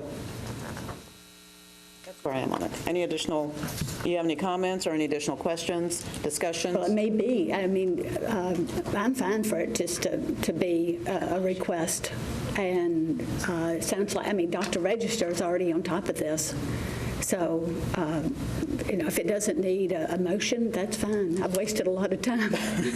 You did not. It's beautiful. Good discussion. It's a very good discussion, and thank you, because if you hadn't, quote, wasted your time, we wouldn't be having this discussion, so don't ever think of it as wasting time. So, we currently have a motion on the floor to approve the resolution to evaluate the number of high-stakes tests administered. Mr. Pinkston has already abstained, so if no other discussion, then we'll take a vote on this. So all in favor of passing this resolution, please say aye. Aye. All in favor of not passing the resolution, say no. No. No. So basically, okay, let me start over. We have a motion and a second to approve this resolution. So erase everything that we just went through. And if you'll restate your motion, Ms. Spearing. Or rescind it. Yes. You could always rescind it. Would you like to rescind it, or would you like us to vote From on the it? comments that you've made, it sounds like the motion can be a Rescind it. request rather than a An motion. actual resolution. So if that's the case, I'm happy to rescind it. Okay. As long as we get the results, which is... And again, I think Yes. that's more of an ask. And I think if you ask, and I think we may actually get some of that information tonight, but the ask can be submitted to Dr. Register and his staff. So if you want to rescind your motion, Okay. we'll yes. move right ahead. Yes. Do you want me to put that in the form of a statement? Hey, why don't you? Just for the record. Okay, I move that we rescind the motion to approve the resolution to evaluate high-stake test administration. Thank you, Ms. Spearing. Now, here comes the super fun part. Let's talk calendars. Dr. Register. I'm so glad to move to something less controversial. Yeah, I still don't get that, but okay.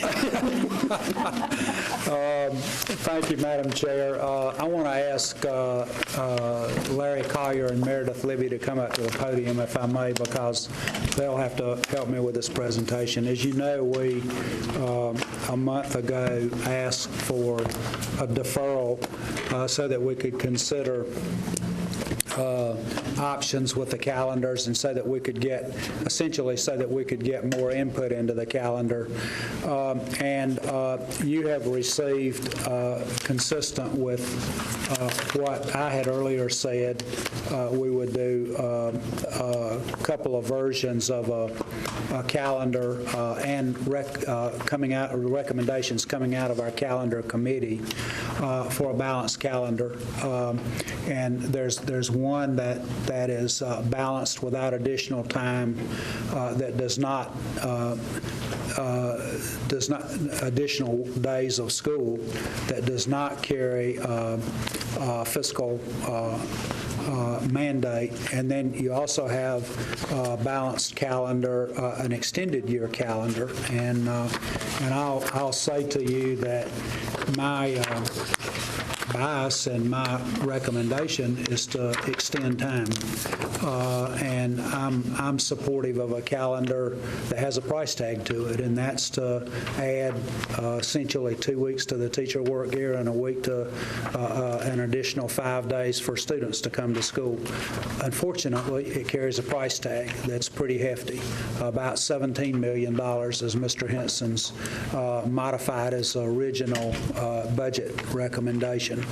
I feel that additional time's important for us. We know that many of our charter school partners use additional time. We also have schools in our district that are using additional time, and we think time's a variable that we ought to use. But this is controversial, and there are staff members and members of the community who do not support a balanced calendar or a longer time. So one thing that we did was to do a telephone survey. It's not a vote of parents. There are only 9 votes for this issue, and those belong to you. But to get opinions from parents after 1 year, and you've heard on 2 occasions now presentations made by parents in public setting.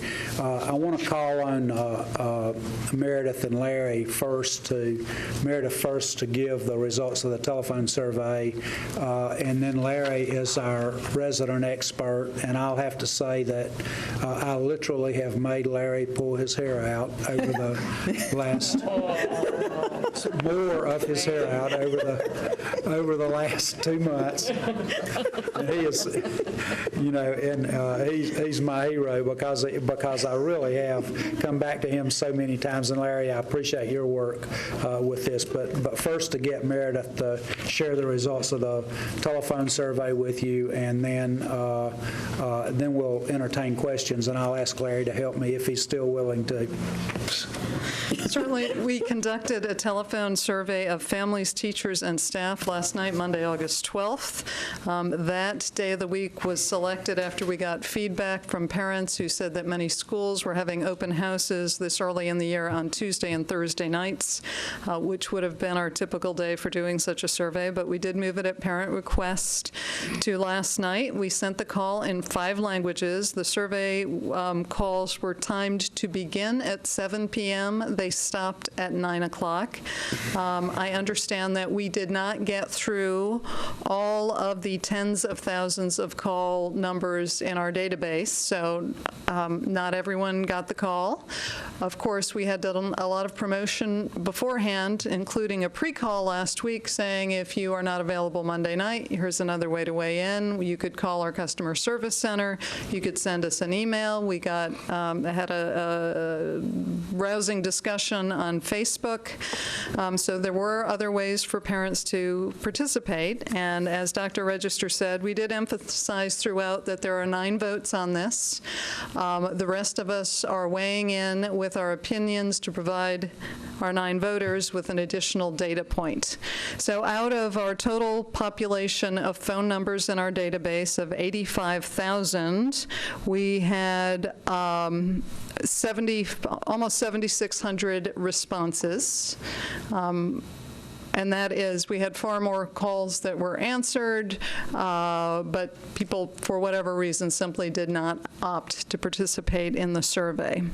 Among those, and just so you know, we did the numbers, and for our population and that survey size, we can say with a 95% confidence level that there is about a 1% margin of error on these numbers that I'm about to share with you. So among those that participated in the survey, 42.1% said they preferred a balanced calendar. 45.7% said they preferred a more traditional calendar. And 12.1% said they preferred to add days to the school year. So we had those 3 options for people, and those are our results.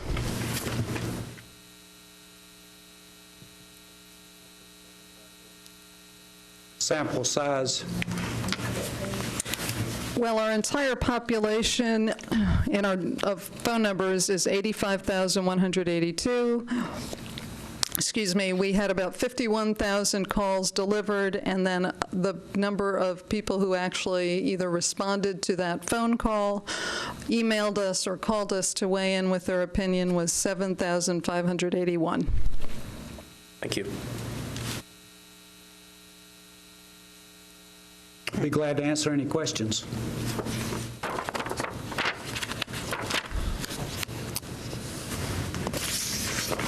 All right, board members, any questions on this before we have 3 calendars that are before us tonight. And here's the interesting thing about these calendars.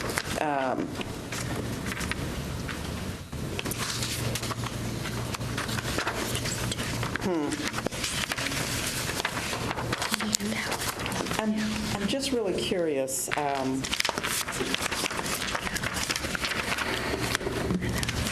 just really curious about, let's do this. We're going to take this a little bit out of order.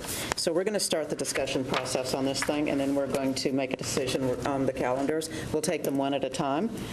So we'll start the discussion process on the front end, and then we'll vote on each calendar. So any questions on that? Okay, any discussion on the calendars? In general? In general, yeah. Okay. So I struggled with this decision because I'm getting a lot of feedback from people in my district and really across the city. And I support the things that Dr. Register is trying to do. More professional development days, I think that's really important. And I think targeted intervention is really important.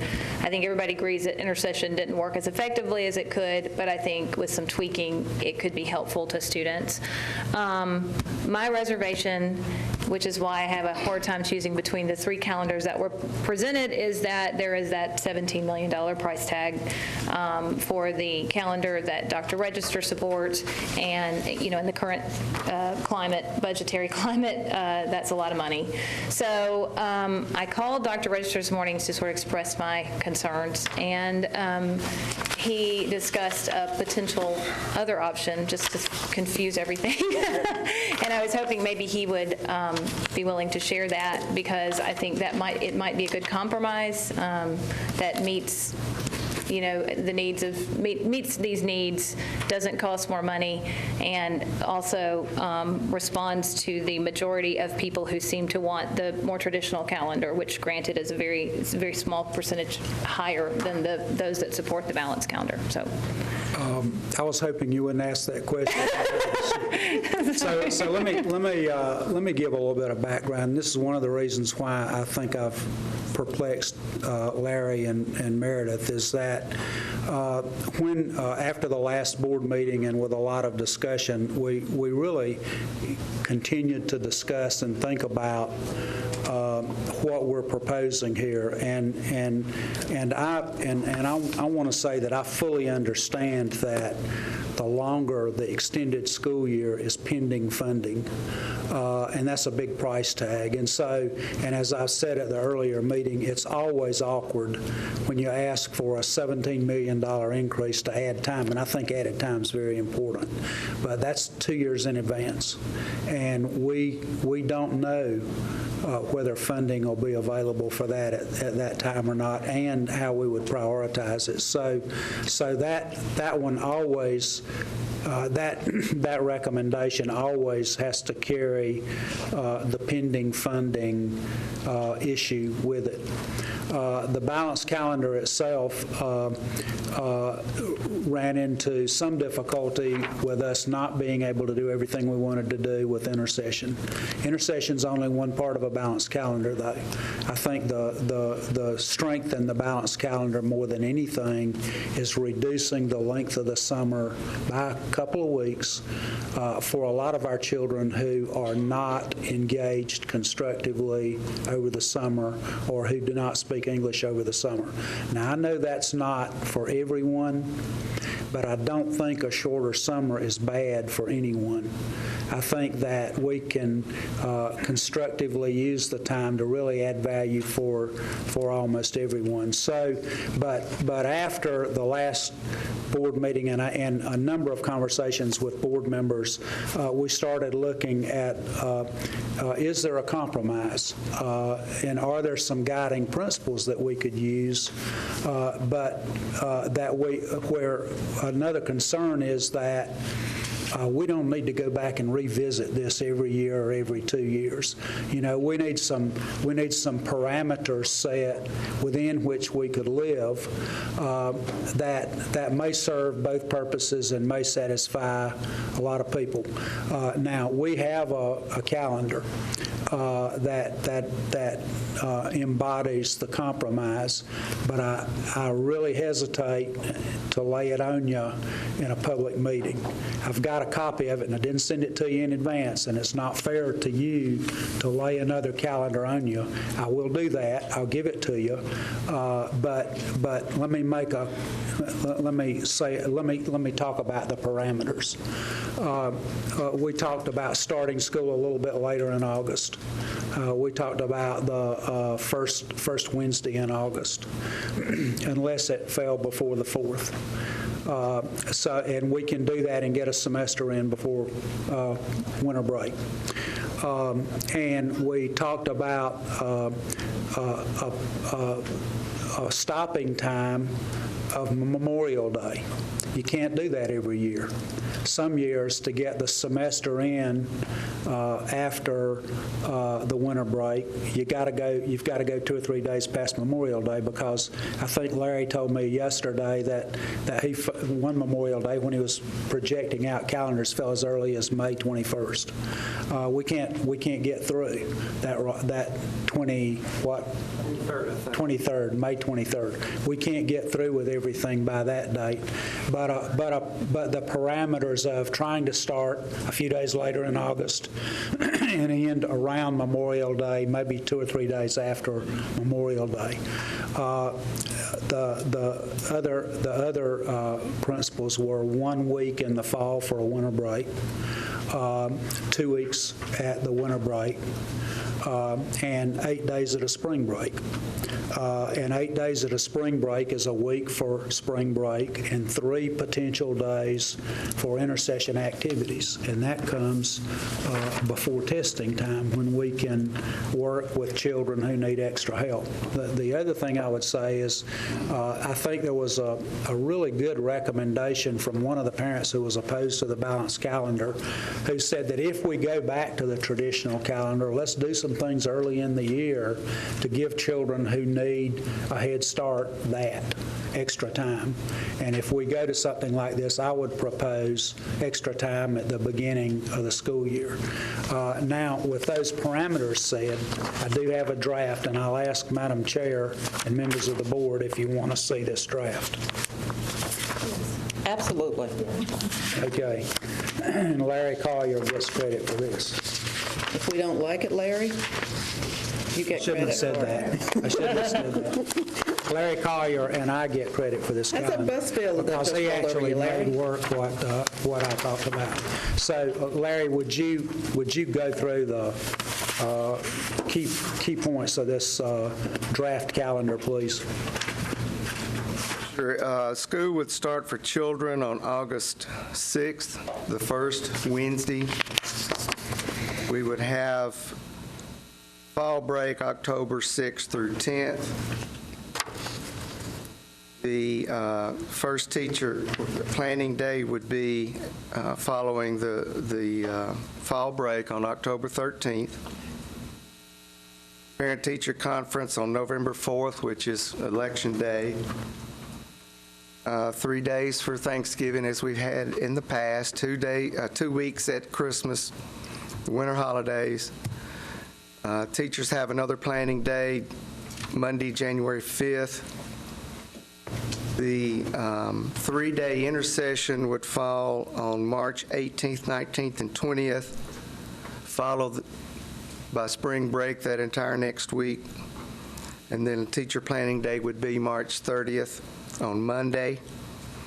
Spring holiday on April 3rd. School would end for students on May 27th, 2 days after Memorial Day, and would end for teachers on May 28th.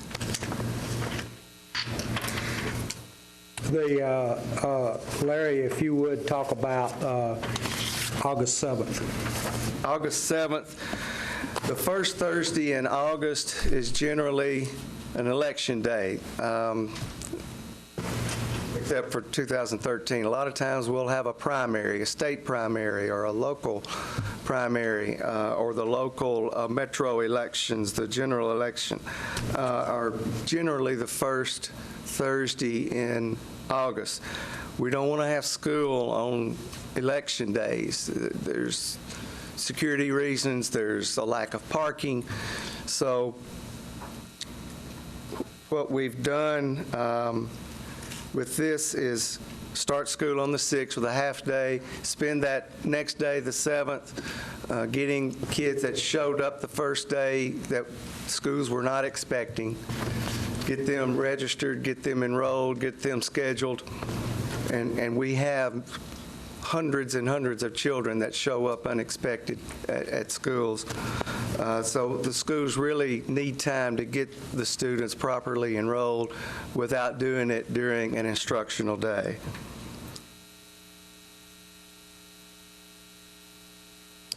Any questions from board members? Ms. Shepherd, and then Dr. Brennan. Thank you, Larry.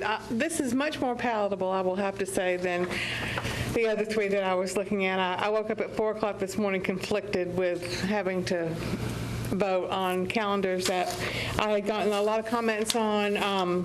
With the longer breaks, there were some paraprofessionals that were not being paid. There were some children that were staying at home alone. There were a lot of concerns for me, and with the intersessions semi-successful. Okay, to this calendar, I do have a couple of questions. Do we know yet when TCAP testing will be? We do not. The state has not announced that yet. Okay. And so on Friday, April 3rd, you called that a spring holiday? That's Good Friday. Good Friday. Gotcha.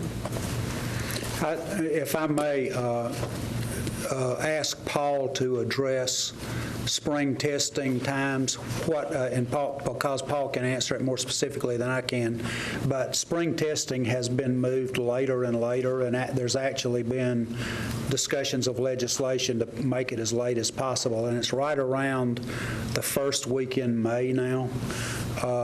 One of the pieces of feedback that we got from a lot of people was standardize or give us a set time in the spring for spring break, because Easter does move so far up and so far back at different times, and so Paul, one concern about setting a standard time like the third week in March is, so what happens if they make testing earlier? I just don't foresee that happening, but Paul, would you speak to that, please? For the coming year, our testing window starts April 29th and goes for a week, but with the move to park assessments, we're not sure exactly how that will change, but currently the guidance from the state is that we are to test later and later in the year so that we get the instructional time in. Okay. So I don't anticipate that we would be moving earlier either than that last week of April as a starting point. But the tests are changing quite dramatically next year, so we're not 100% certain what that will look like. Dr. Brennan? Yes, my question is, would we still be on the 9-week reporting period? Yes. And also, testing for the end of the semester or at Christmas would take place before the holiday? Yes. Okay, in May, would testing take place before the 26th and 27th? I'll defer to, okay, Paul. The testing, and of course, different school districts across the state end at different times, but typically our testing ends by the middle of May, and I don't anticipate that will change. And of course, testing, for instance, we're given guidance that should take place within the last 10 instructional days. My guess is that they will continue to give us dates that are consistent with our district calendar. Okay. And also, the other part of that answer, though, is final exams. Jay, you want to speak to final exams? They would be the last 4 days. The last 4 days, regardless of when they fall. so they would come back from Memorial Day and have final exams? Is that correct? It would start right before and then the 3 days after. 2 days. 2 days. After, on this calendar. I don't have it.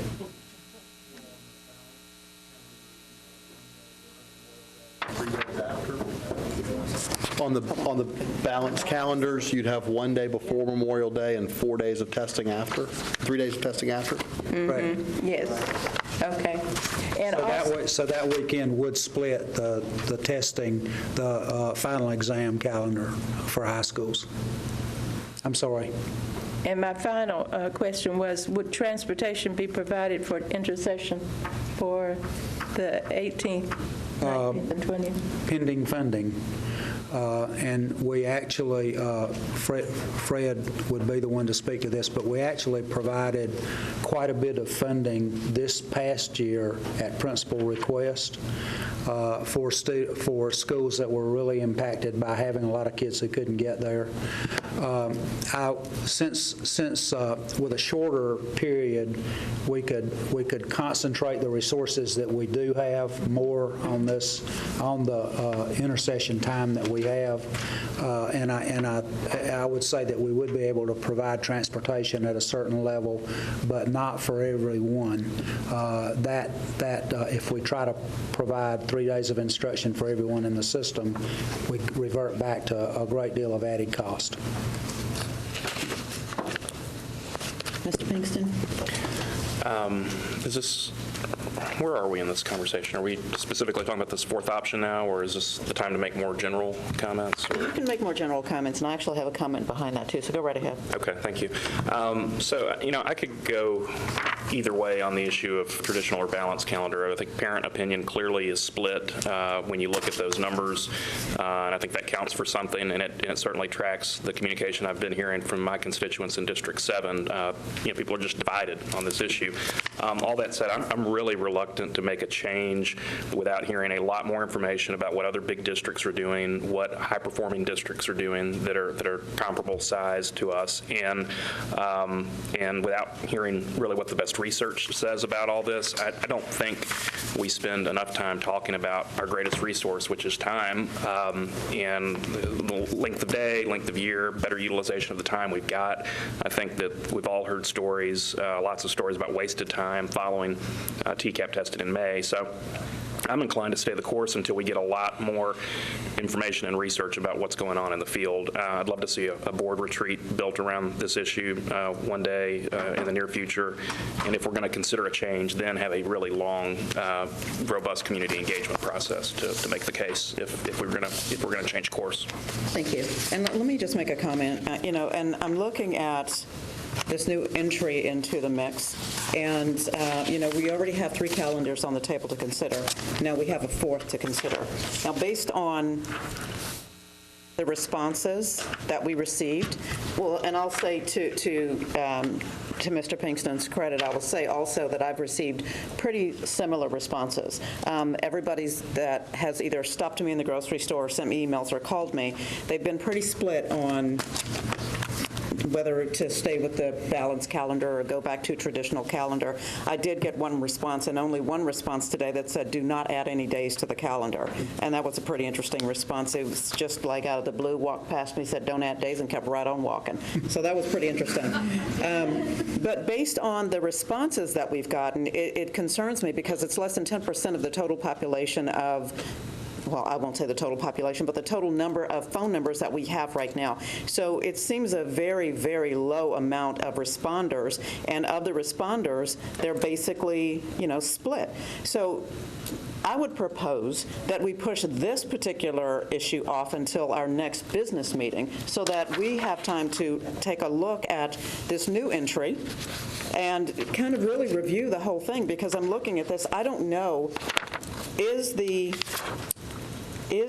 extended year calendar the only one that comes with an additional price tag? Yes, in terms of basic operational costs. However, if we plan and implement intercessions, there is a cost to that. Mm-hmm. That's been Title I funded primarily, and federal funding and local operating funding for using the existing budget for issues like transportation. So there is some cost, but it's not $2 million a day. Essentially, to operate school, it costs us $2 million a day when we're in session.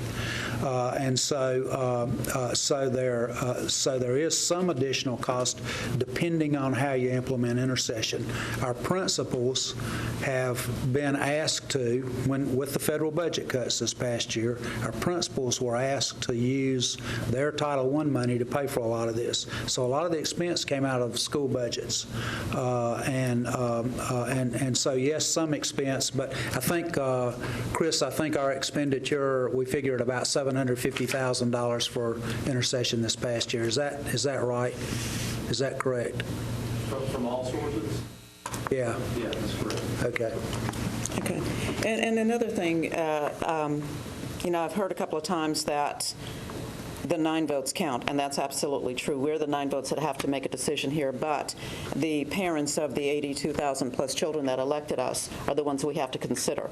And it would be completely unfair for us to make a decision with new information on the table, and our parents have not had an opportunity to weigh in. And as the young lady said earlier, even the students should have an opportunity to weigh in on this. After all, it will affect them. So my recommendation would be to push this to the next business meeting on September 10th. And I'd be more than happy to entertain a motion for that, and then we could gather more information. So I'm recommending that we push this calendar approval to the September 10th business meeting. I would make that motion. Motion's been made. Second? Okay, any further discussion? Mr. Hayes. Please, thank you. I appreciate your comments.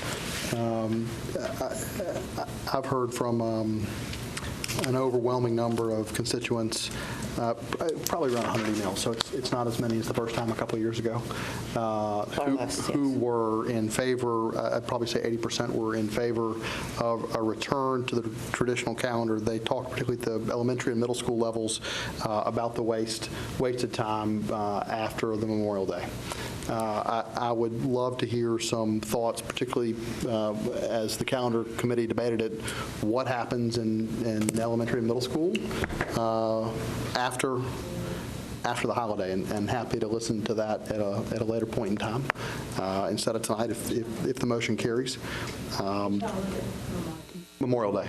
Yeah, I mean, so we've got 2 balanced calendars with 3 days in school after Memorial Day, and then another calendar with 2 days, and then the traditional calendar, which we don't have printed, with some days as well. 2 days. Thank you. I'd also like to remind, I guess, my colleagues who've been on the board for a while, as well as, I guess, the newer board members who've been here for a year.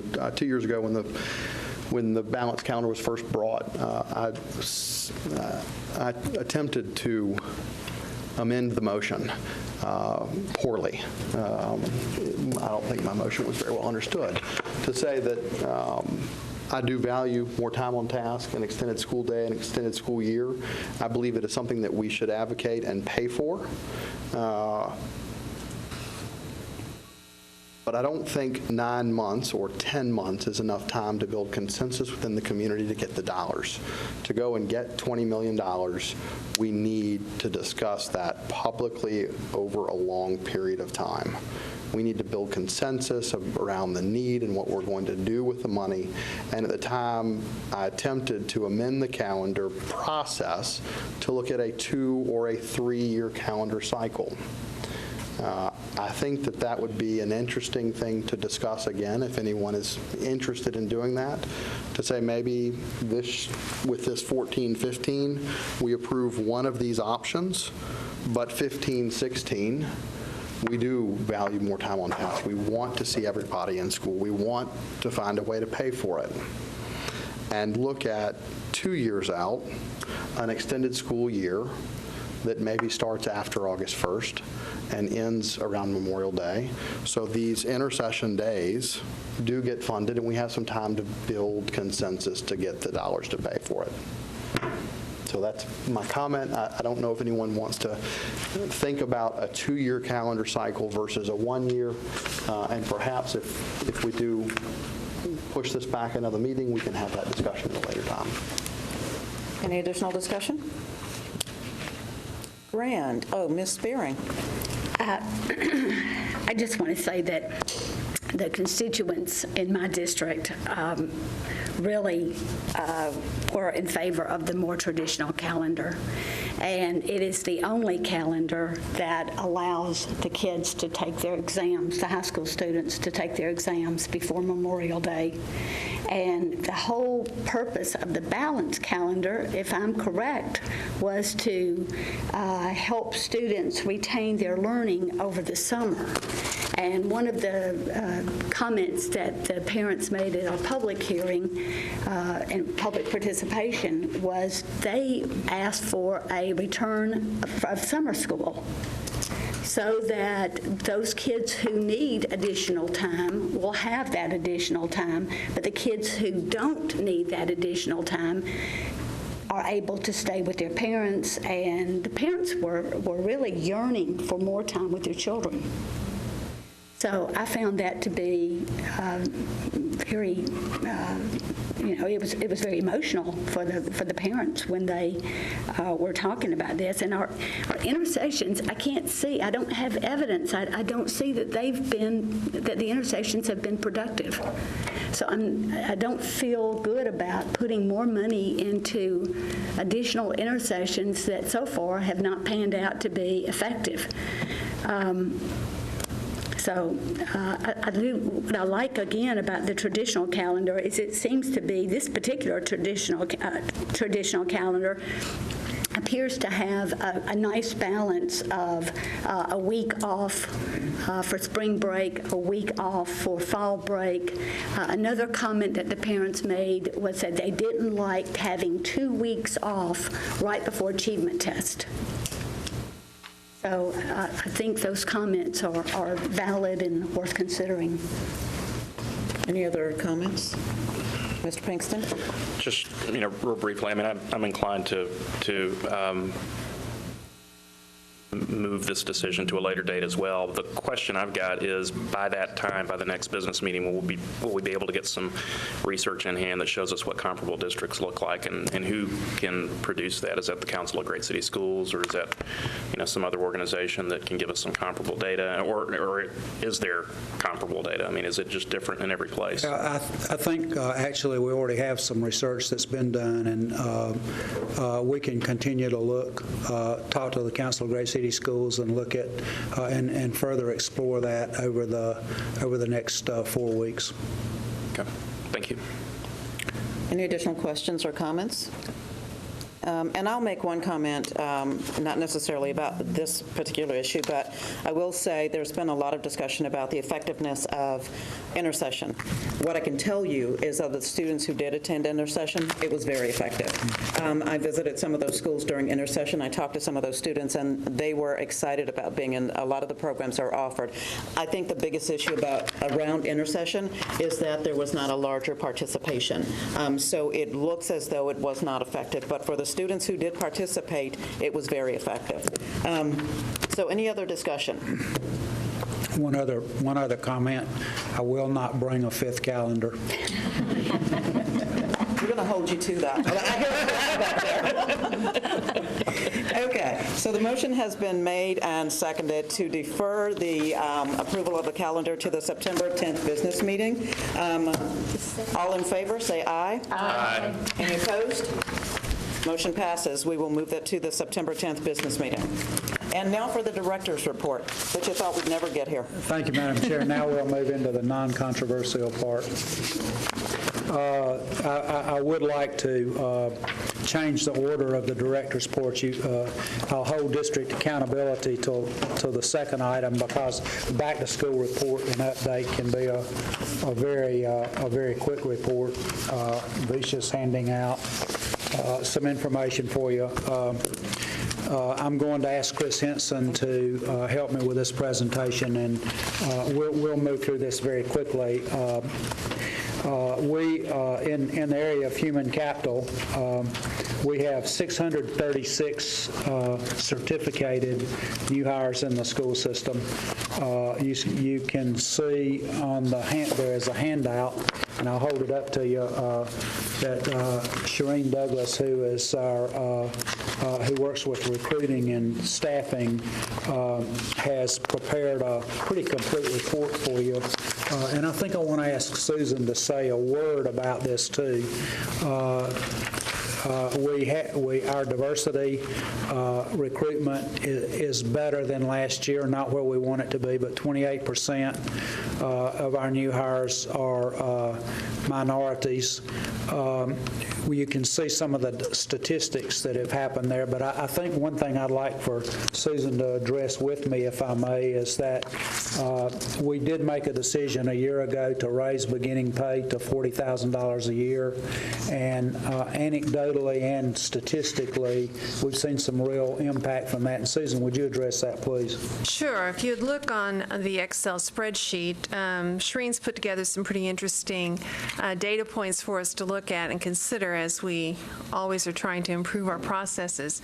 And in that left-hand column, we're looking at the number of hires that we get at our own job fair and other places.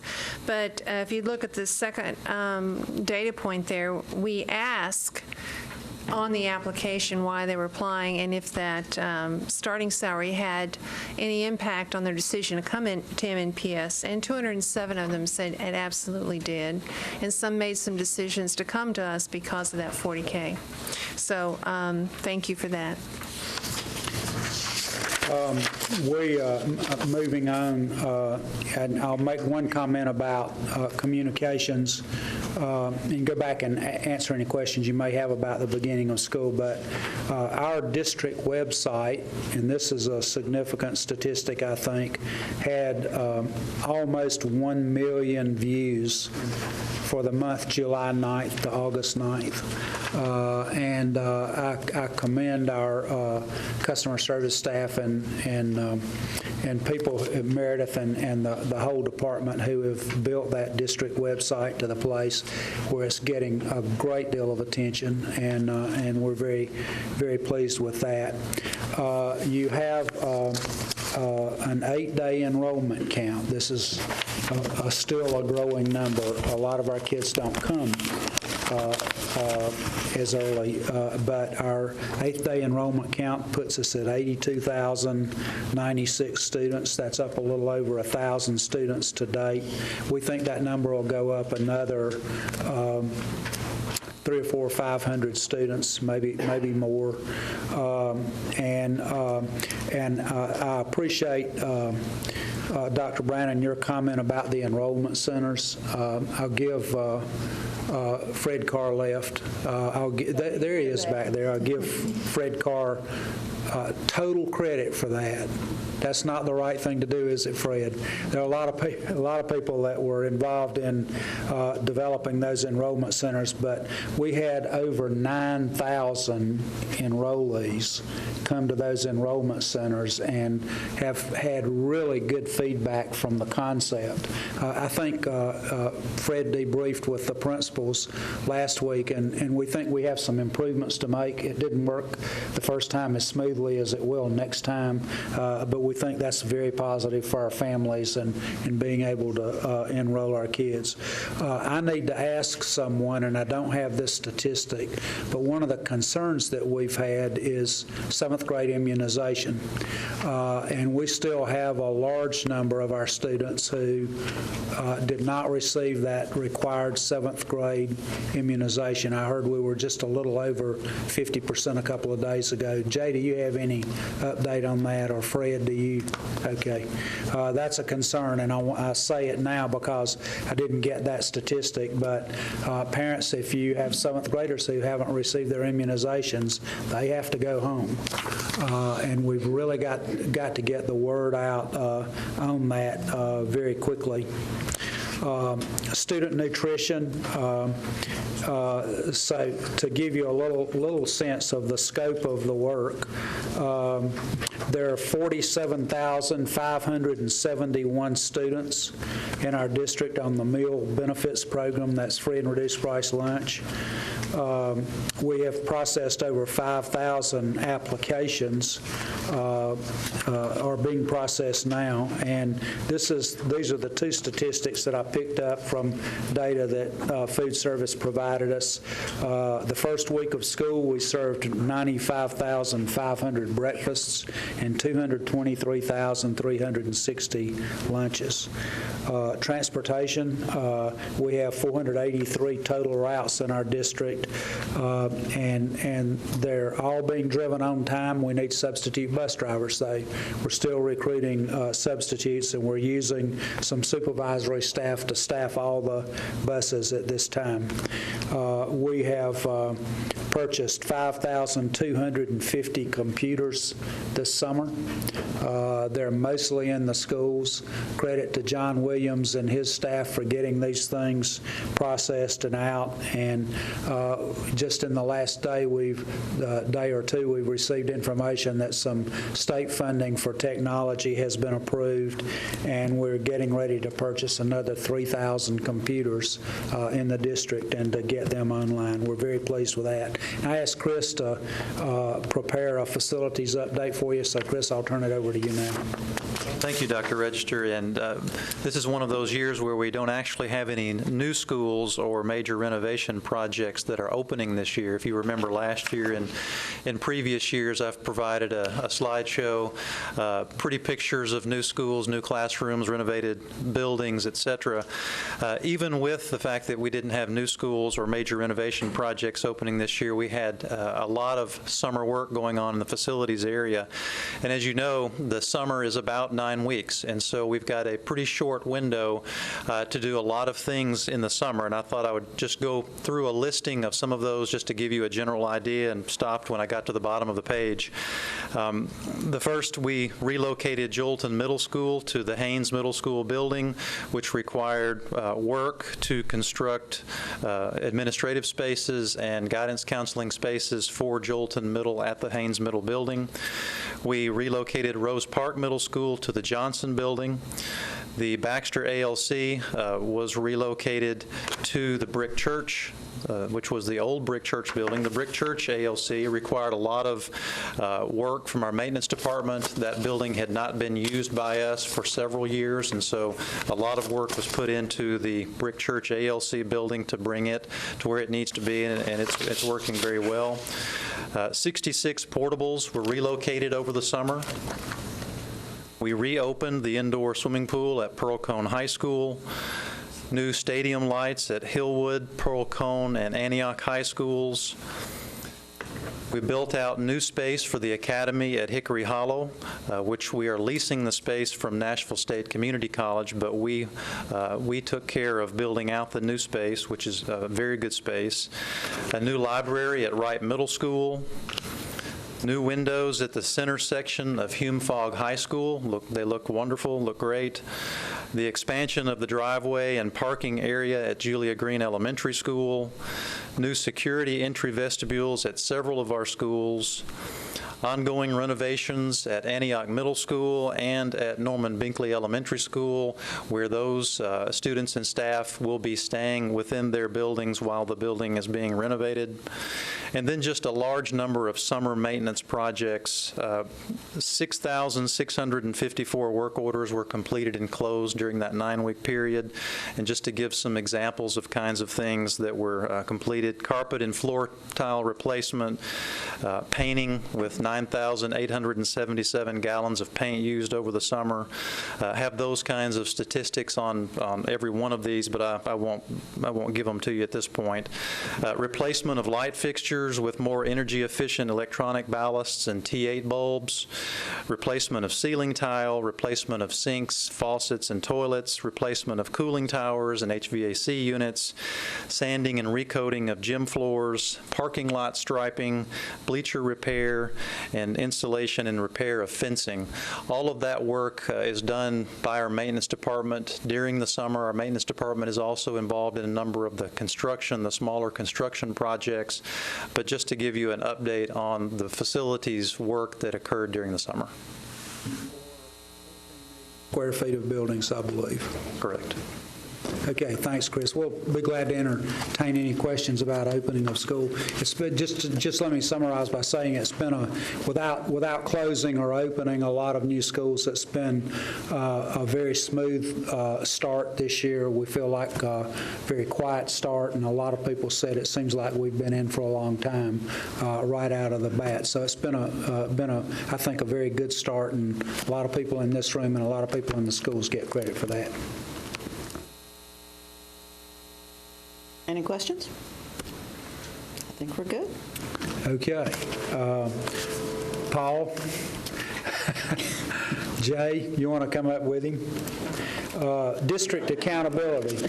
No, you don't.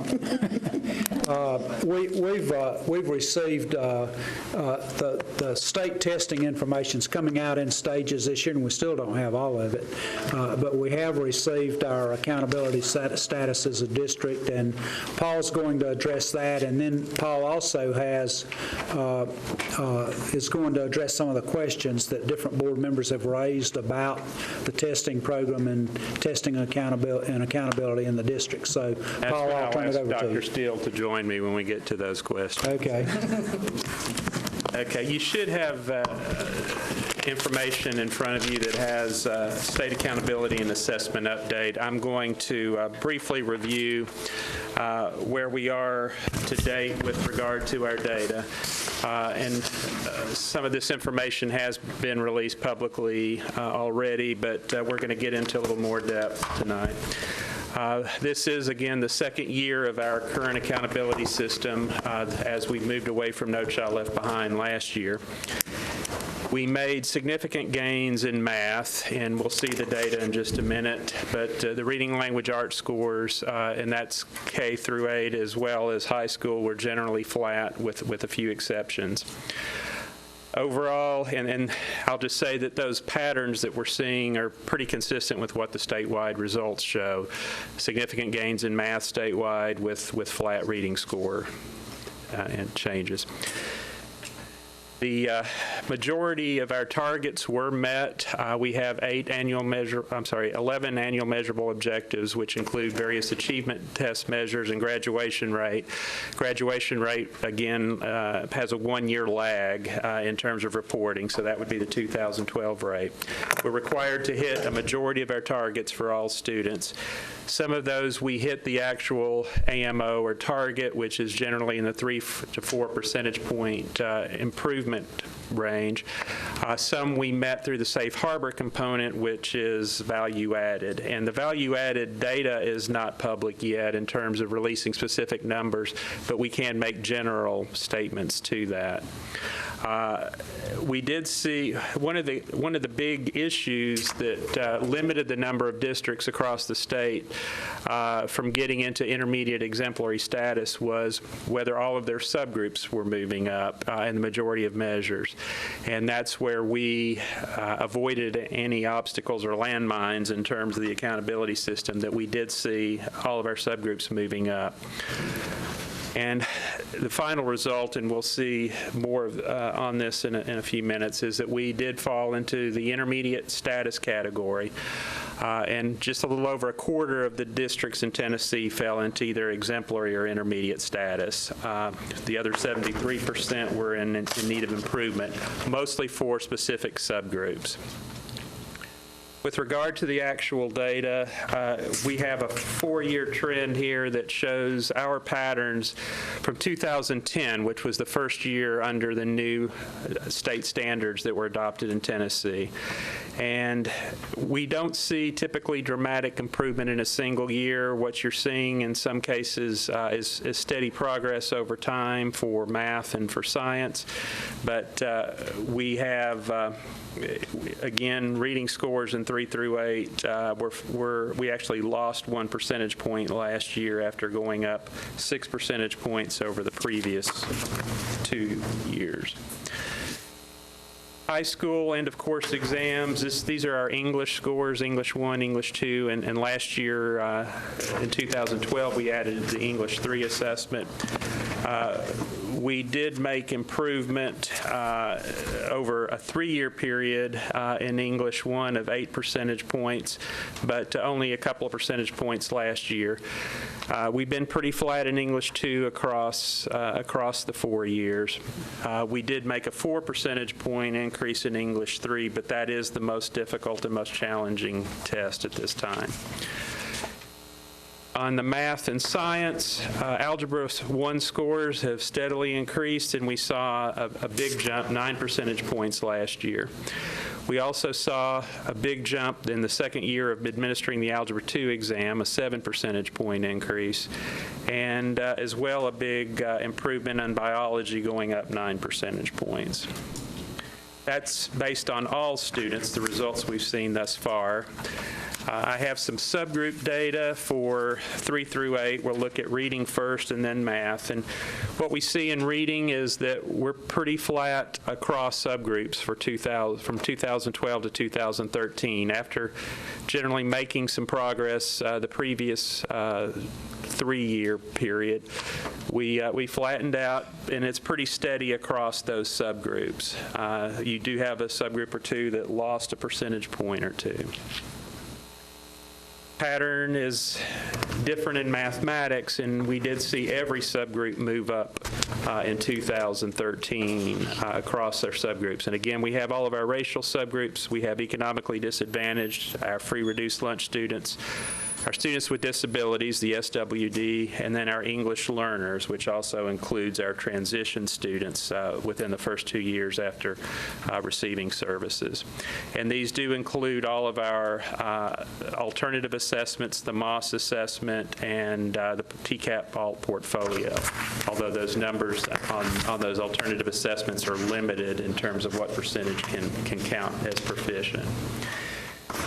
This next slide is a comparison of our achievement gaps relative to the state. And in this case, it's the state gap subtracted for our gap. So a negative number is a good thing here in terms of our district having a smaller achievement gap, and those are shown in green. And as you can see, for 13 of the 16 measures for which the achievement gap is measured for the state accountability system, our gap is actually smaller than the state. In the 3 that are shown in red, which are all economically disadvantaged students, the gap is a little bit wider typically. But we have some significantly smaller achievement gaps, particularly for students with disabilities that hit double digits. Our African American students on English 2, English 3 are double digits, and students with disabilities for English 2 and English 3 as well. Now, what that says is we're not satisfied with where we are in terms of the achievement gap. We still have gaps that exist, but this isn't just a Metro Nashville issue, and it's one of the most difficult things to change, the achievement gap. Dr. Chanis, I've got a quick question. Go back to that slide, please. So the way to interpret that, these numbers are percentage points? Those are percentage points in terms of percent proficient or advanced, and looking at the difference between where the achievement gap for Metro Nashville versus the state. So their gap versus ours in terms of percent proficient and advanced. So the way I'm reading this first number is the correct way to read it is our achievement gap is 6 percentage points more narrow than the state achievement gap? That's correct. 6 percentage points. We're 6 percentage points closer between our Black, Hispanic, Native American students compared to all students versus what the state gap shows. Okay, and then flipping that around on the first red column, our achievement gap for that column is almost 2 percentage points wider. Correct. Okay, thanks. I would really like to brag on one statistic here on this one. If you look at students with disabilities in grades 3 through 8, there's a big difference there.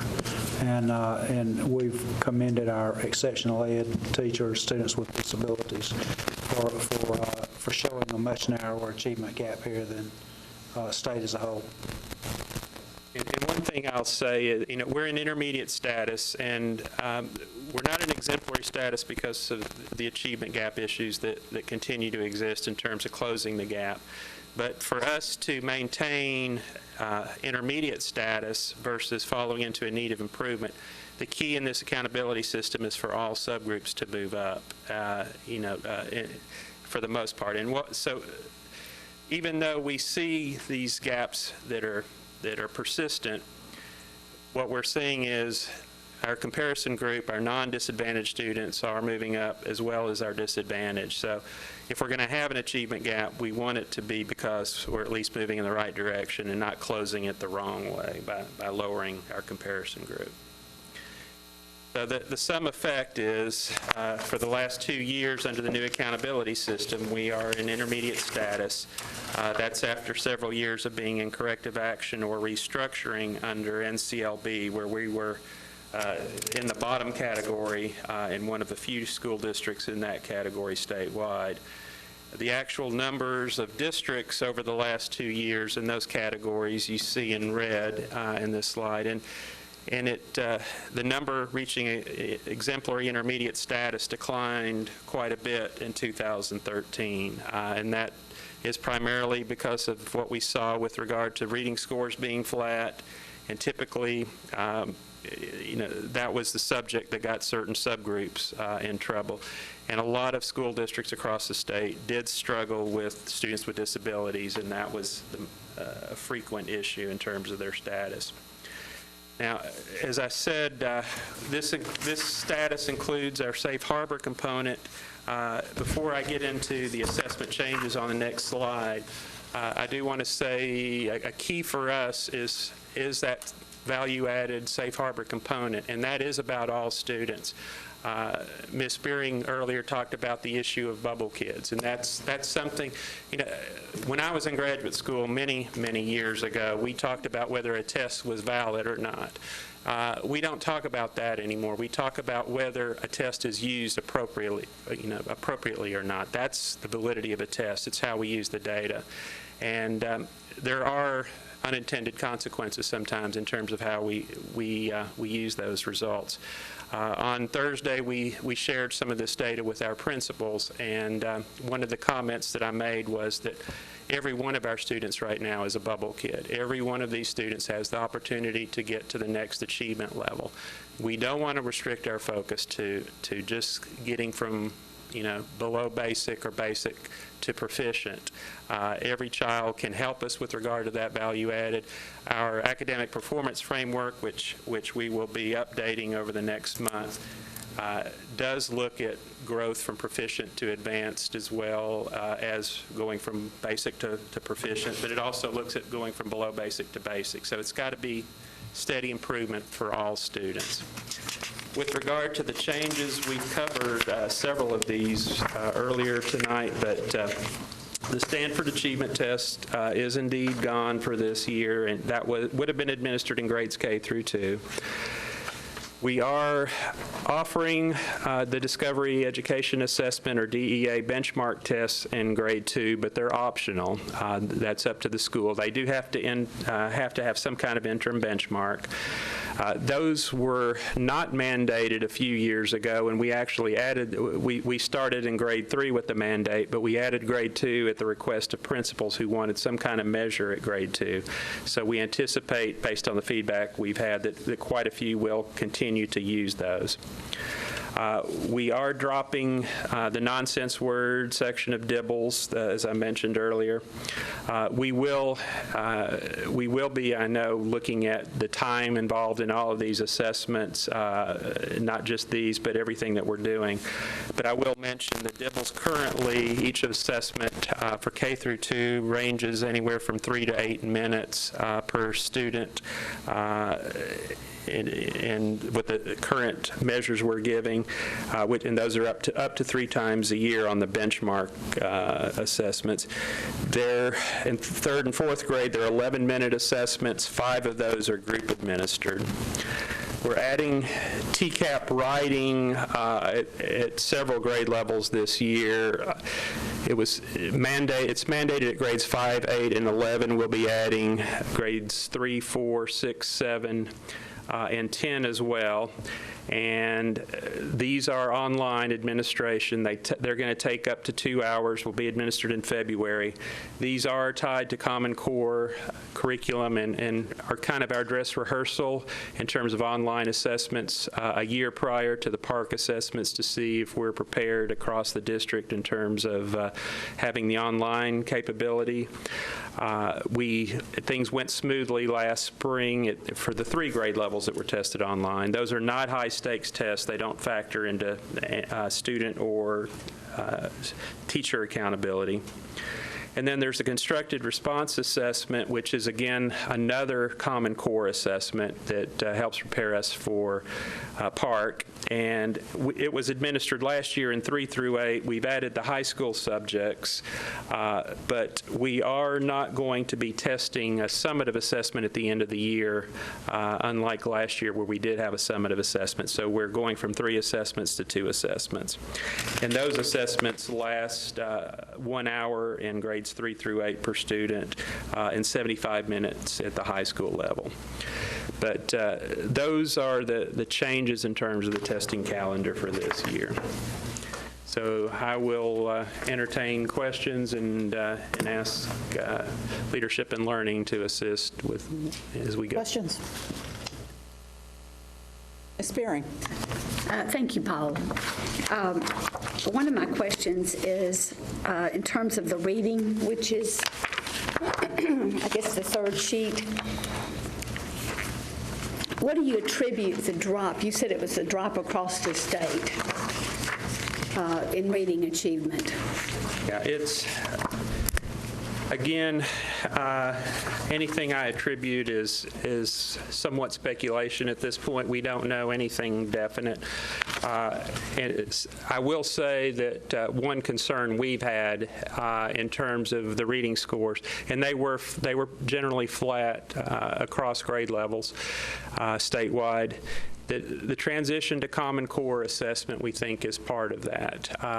The tests are not perfectly aligned to all of the standards that are part of Common Core. We have kept certain components of the tests that fit with Common Core, but we also have some standards on there that don't align. These are the old standards that were adopted in 2010.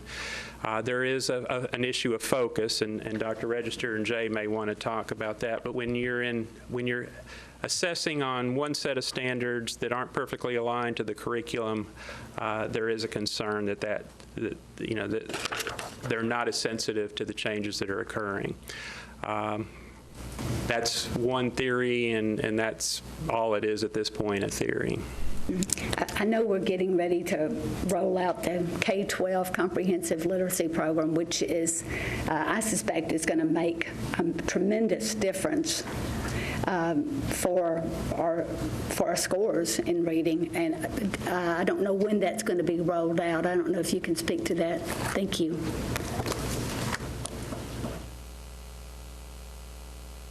Sure. There's been a committee that's been working on the K-12 literacy plan since February, and Ms. Spearing has been a member of that committee. Several departments represented on that committee.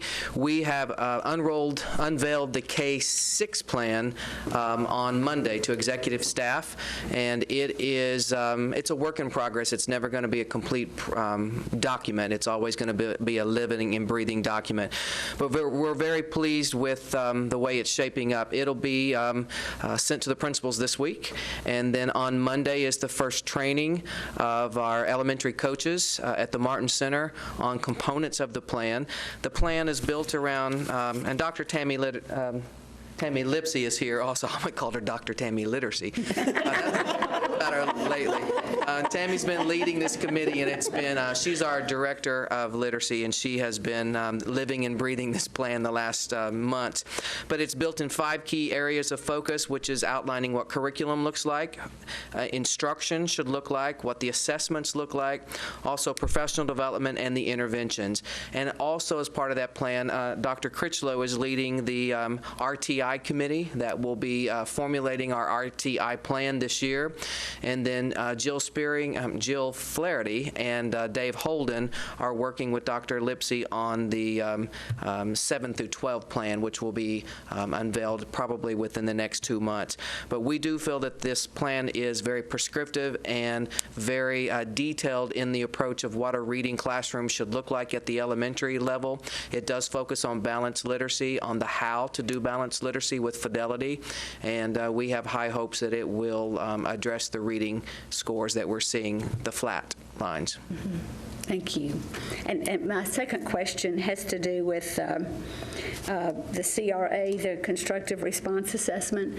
I heard from a parent today that her child was in first grade, and she said her child was very good in math and loved math until in first grade, I guess it was last year, got a steady dose of having on the CRA, she indicated it was a weekly practice test, I guess, and the student was asked to, one example was the student was asked to write out why 5 plus 5 is 10. And for this student who is pretty sharp, that was a major frustrating experience. And the child began to not want to come to school. He didn't want to do math anymore. So how do we manipulate things to a degree where we're not taking our brightest students and wearing them out with mundane types of problems that they don't find meaningful? And again, what grade level? First grade. Okay, I'm a little confused because the CRA doesn't start until the third grade assessment, so I'm not sure what kind of preparation we're doing on that. But yeah. I do know the constructed response assessment. The intent is for us to dig deeper into what the thinking of that child in terms of solving that problem. But I can't really address the specific. Again, the consequences are dependent on how we use the data. And I think one of the big issues that, as we break this down, is not going to be the actual testing time itself. It's the test preparation. I can't speak to a specific school in this case, but we shouldn't be doing a lot of drill and kill during the school year. Yes. But Common Core assessments, these types of assessments are hopefully going to create a different type of preparation in terms of the thought process, the problem solving, and that type of thing. But that's something I'm a little confused by, given that it's not a high-stakes test and it's not even administered until third grade. And the parent didn't tell me it was the CRA. I just assumed that when she explained that the child had to write out why 5 plus 5 was 10. So, yeah. So it may be Common Core preparation. It's possible, yeah. Ms. Shepherd and then Mr. Pinkston. This question may be for Dr. Steele. When I went to the NSBA conference in April, I attended a half-a-day workshop just around Common Core. It was very informative, very good.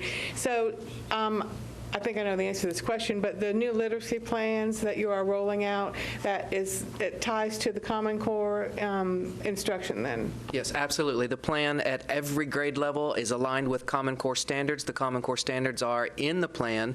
Well, actually, we removed that section from the plan. It'll be an addendum because it was quite long. It addressed every standard with suggested ways to teach that standard and learning targets and resources. Thank you. Mr. Pinkston? Thank you. No questions. Just a couple of observations. I want to say congratulations to Dr. Register and the entire team. I know there is a ton of work left to do, but just take a minute and reflect on what's been accomplished. Things are really headed in the right direction, and I know we're all very proud and appreciative. I also want to just take a minute and thank the teachers. They're the heroes in all this. When you think about what they've been through over the last few years with the standards shifting not just once, but twice in 4 years. We went from a state that had some of the lowest standards in the country to a state that, as Harvard told us this summer, had the second highest ranked, strongest standards in the country, to now sharing the same standards with 46 other states. And just the ability to manage through that kind of turmoil is a remarkable thing, and I think we owe them all a debt of gratitude. And that's all I had to say. Thank you. Any other comments? Dr. Register. Oh, I'm sorry, Ms. Kim? I have a question, Dr. Changas. On slide, I just scribbled out. The end of course exam results, that one, thank you. Sorry, I lied, the next one. So this is by far the most exciting slide to me because, to echo, Will, what you were saying, this is a remarkable jump. So Algebra 1, 42 to 51, Biology 1, 37 to 46, 17 to 24 in Algebra 2. This is not normal, I don't think. I think this is remarkable. So in a good way, not normal. So sorry. So if you scratch underneath the surface, for example, actually one tactical thing, how many students are represented for each of these, even roughly? Typically, It's typically in the 4,000 range. Okay, that's what I thought. Yeah. For each subject. The Algebra 1, I will mention, does not include, these are strictly looking at grades 9 to 12, so it doesn't include some of our top performing students who took it in the middle school grades, but that's how they report statewide. The actual percentage that reached the standard would be a little bit higher if we were adding those 8th and 7th graders who take Algebra 1. Let me also make a comment here. It's something that I am going to be asking a lot of people to help us with. If you look at the way the EOC courses are aligned, especially in language arts and the upper levels of math, when students get into the 11th and 12th grade and they're taking advanced placement or dual enrollment or Cambridge ACE or IB, they are not taking these exams because they don't directly align. So we are going to hopefully work with the state, because some of our top students, as you move up into the tiers, are not taking the exams because they're not required to, and we think that they need to. If a student is in Comp 1, which is dual enrollment English 3, they need to take the EOC in English 3. So that's some of our top students. So I will be asking, especially Mr. Pinkston, to help us get some contacts on that. Got it. Helpful. Thank you. And if you looked at a line graph just like this, a dot representing each school, would it look like this, or would it be massive peaks and valleys, or what's the trend line? In other words, I'm trying to understand what's driving the growth, and do you see, is it just consistent? Everyone's just rising, all boats are rising with the tide, or is it?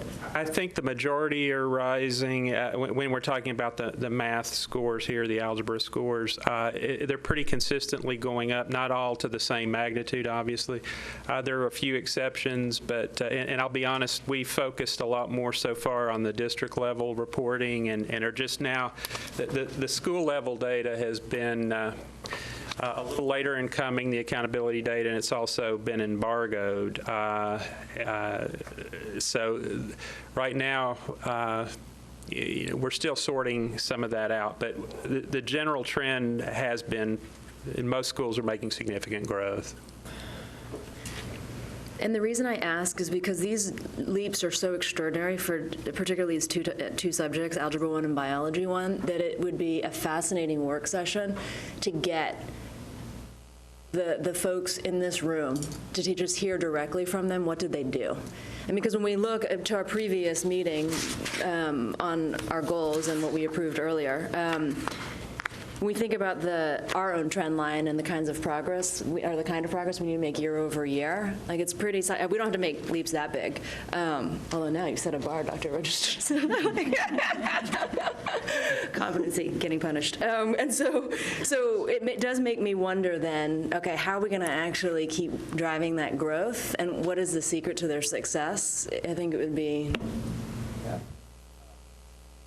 I mean, I personally love to gather up, the three, principals, who are really knocking it out, hear from them directly at some point, whether it's a retreat or a work session. I know Glencliff High School in my district, Clint Wilson and his team have posted some really steep gains. I haven't seen all of it on paper, but I've heard anecdotally that they're moving, and that's a terrific thing. Would love to hear from the Clint Wilsons of the world on how we scale this stuff farther, faster. And I will add that we will be giving you the school level data soon. It was the embargo on school level data is supposed to end this week. We thought it might be coming out today, which will include a list of reward schools, but as of 4 o'clock the last time I looked, it had not been posted, but that will be coming very soon. Got it. And then relatedly, to build on that same just general thought, it looks like our danger zone is clearly within reading, language arts, where we flattened out a bit. And so my guess is that if we stared at a trend line once the school data is available, that we will see some interesting ups and downs. And same principle, like wherever we see like real excellence happening, it would be great to get those folks in there, because I think that's going to be the hardest thing to move, given that. And that, again, I'll just add that that's consistent with the whole networking approach and finding the successes and trying to identify those practices that are making a difference and sharing those. But that'll be our goal, to identify those high flyers. Any other questions? Dr. Register? Thanks, Paul. And Madam Chair, that concludes my report. Thank you. And we will move on to committee reports. Mr. Pinkston, Budget and Finance. Thank you, Madam Chair. Immediately prior to the full board meeting, we had a budget committee meeting and talked about preliminary projections for the 2014-15 operating year. There are some things that we know right now, nearly a year out, that we're going to want to pursue next year, such as making sure our teachers get step raises in the upcoming year, because we were not able to do that this year. Making sure that we're thinking forward about the further loss of federal funds, and thinking ahead about how we move over into the general operating budget, some high-yield investments that have been covered by federal funds that are going away, and talk about the upcoming school year, next school year's, the cost of charter growth and inflationary adjustments and other things. So we had a good conversation to get some numbers out on the table, very preliminary, but we're going to continue those conversations with Mr. Henson and Dr. Register as we get into the fall and get into the earnest budget cycle in the first of the year. Thank you. And I will conclude this thing. First of all, let me just say this. Do you ever find it fascinating that when you become an adult, you reflect back on some of the things that teachers have taught you over the years? I'm sitting around this table and I'm looking at the board members as we get to the committee reports. Everybody starts packing up. Now, if you reflect back when you were in school, when you knew your teacher was getting to the end of that day's assignment, you're like, hey, we're about to leave. So I won't keep you here any longer. I'm just going to give you a report on my visit, or the conference, Council of Urban Boards of Education conference summer seminar. Let me try this again. Summer issue seminar that was held recently in Seattle, Washington. In July, I attended the CUBE Summer Issue Seminar, where the topic of focus was on building educational communities to close the achievement gap. During the seminar, CUBE members from across the nation gathered in Seattle, Washington to address and find solutions to critical policy issues in urban education by sharing successful best practices and policies that are currently working. During the sessions, we explored and discussed the role of governance and academic achievement of our nation's most diverse student body, and learned cutting-edge strategies and techniques for improving school board members' skills as policymakers. The seminar kicked off with a welcome from CUBE Steering Committee Chair Minnie Fort Brown of the Durham, North Carolina Public Schools Board of Education, and opening remarks from Tennessee's own David Pickler, current NSBA president and member of the Shelby County Board of Education. A leadership training workshop was held that focused on internalizing the 8 characteristics of effective school boards, which was my personal favorite. If you follow me on Twitter, you saw that I was tweeting as this was going, so I was really excited about this. The question was asked, what makes an effective school board? Research shows that school boards in high-achieving districts exhibit habits and characteristics that are markedly different from school boards in low-achieving districts. And here are the 8 characteristics. Number 1, effective school boards commit to a vision of high expectations for student achievement and quality instruction, and define clear goals toward that vision. Number 2, effective school boards have strong shared beliefs and values about what is possible for students and their ability to learn, and of the system and its ability to teach all children at high levels. Number 3, effective school boards are accountability driven, spending less time on operational issues and more time focused on policies to improve student achievement. Effective school boards have, effective school boards have a collaborative relationship with staff and the community, and establish a strong communications structure to inform and engage both internal and external stakeholders in setting and achieving district goals. Number 5, effective school boards are data savvy. They embrace and monitor data, even when the information is negative, and use it to drive continuous improvement. I think we saw a good example of that this evening. Effective school boards, number 6, effective school boards align and sustain resources such as professional development to meet district goals. Number 7, effective school boards lead as a united team with the superintendent, each from their respective roles with strong collaboration and mutual trust. And number 8, effective school boards take a part in team development and training, sometimes with their superintendents, to build shared knowledge, values, and commitments for their improvement efforts.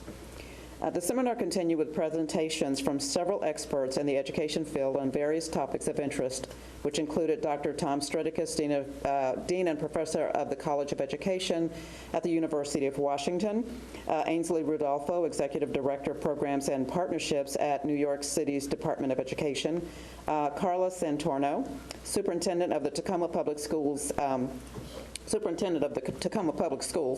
and Dr. Almitra Berry, author of Effective Change, Intervention for Culturally and Linguistically Diverse Learners. And I actually have a copy of her book in the board office. However, the most riveting discussion occurred during roundtable discussions where the topic was, do your policies track school discipline? A presentation on dismantling the school-to-prison pipeline led the discussion.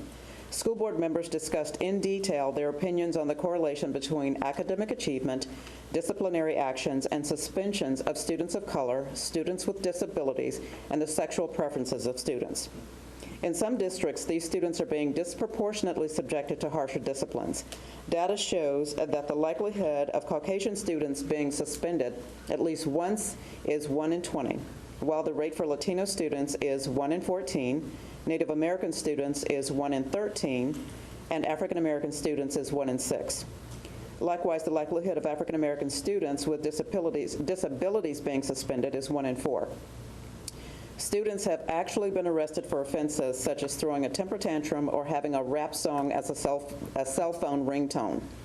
Students are sometimes being punished more often based on who they are or what they look like. Research shows that race matters in discipline and that racial disparity is not the result of a difference in behavior, but instead due to a difference in treatment.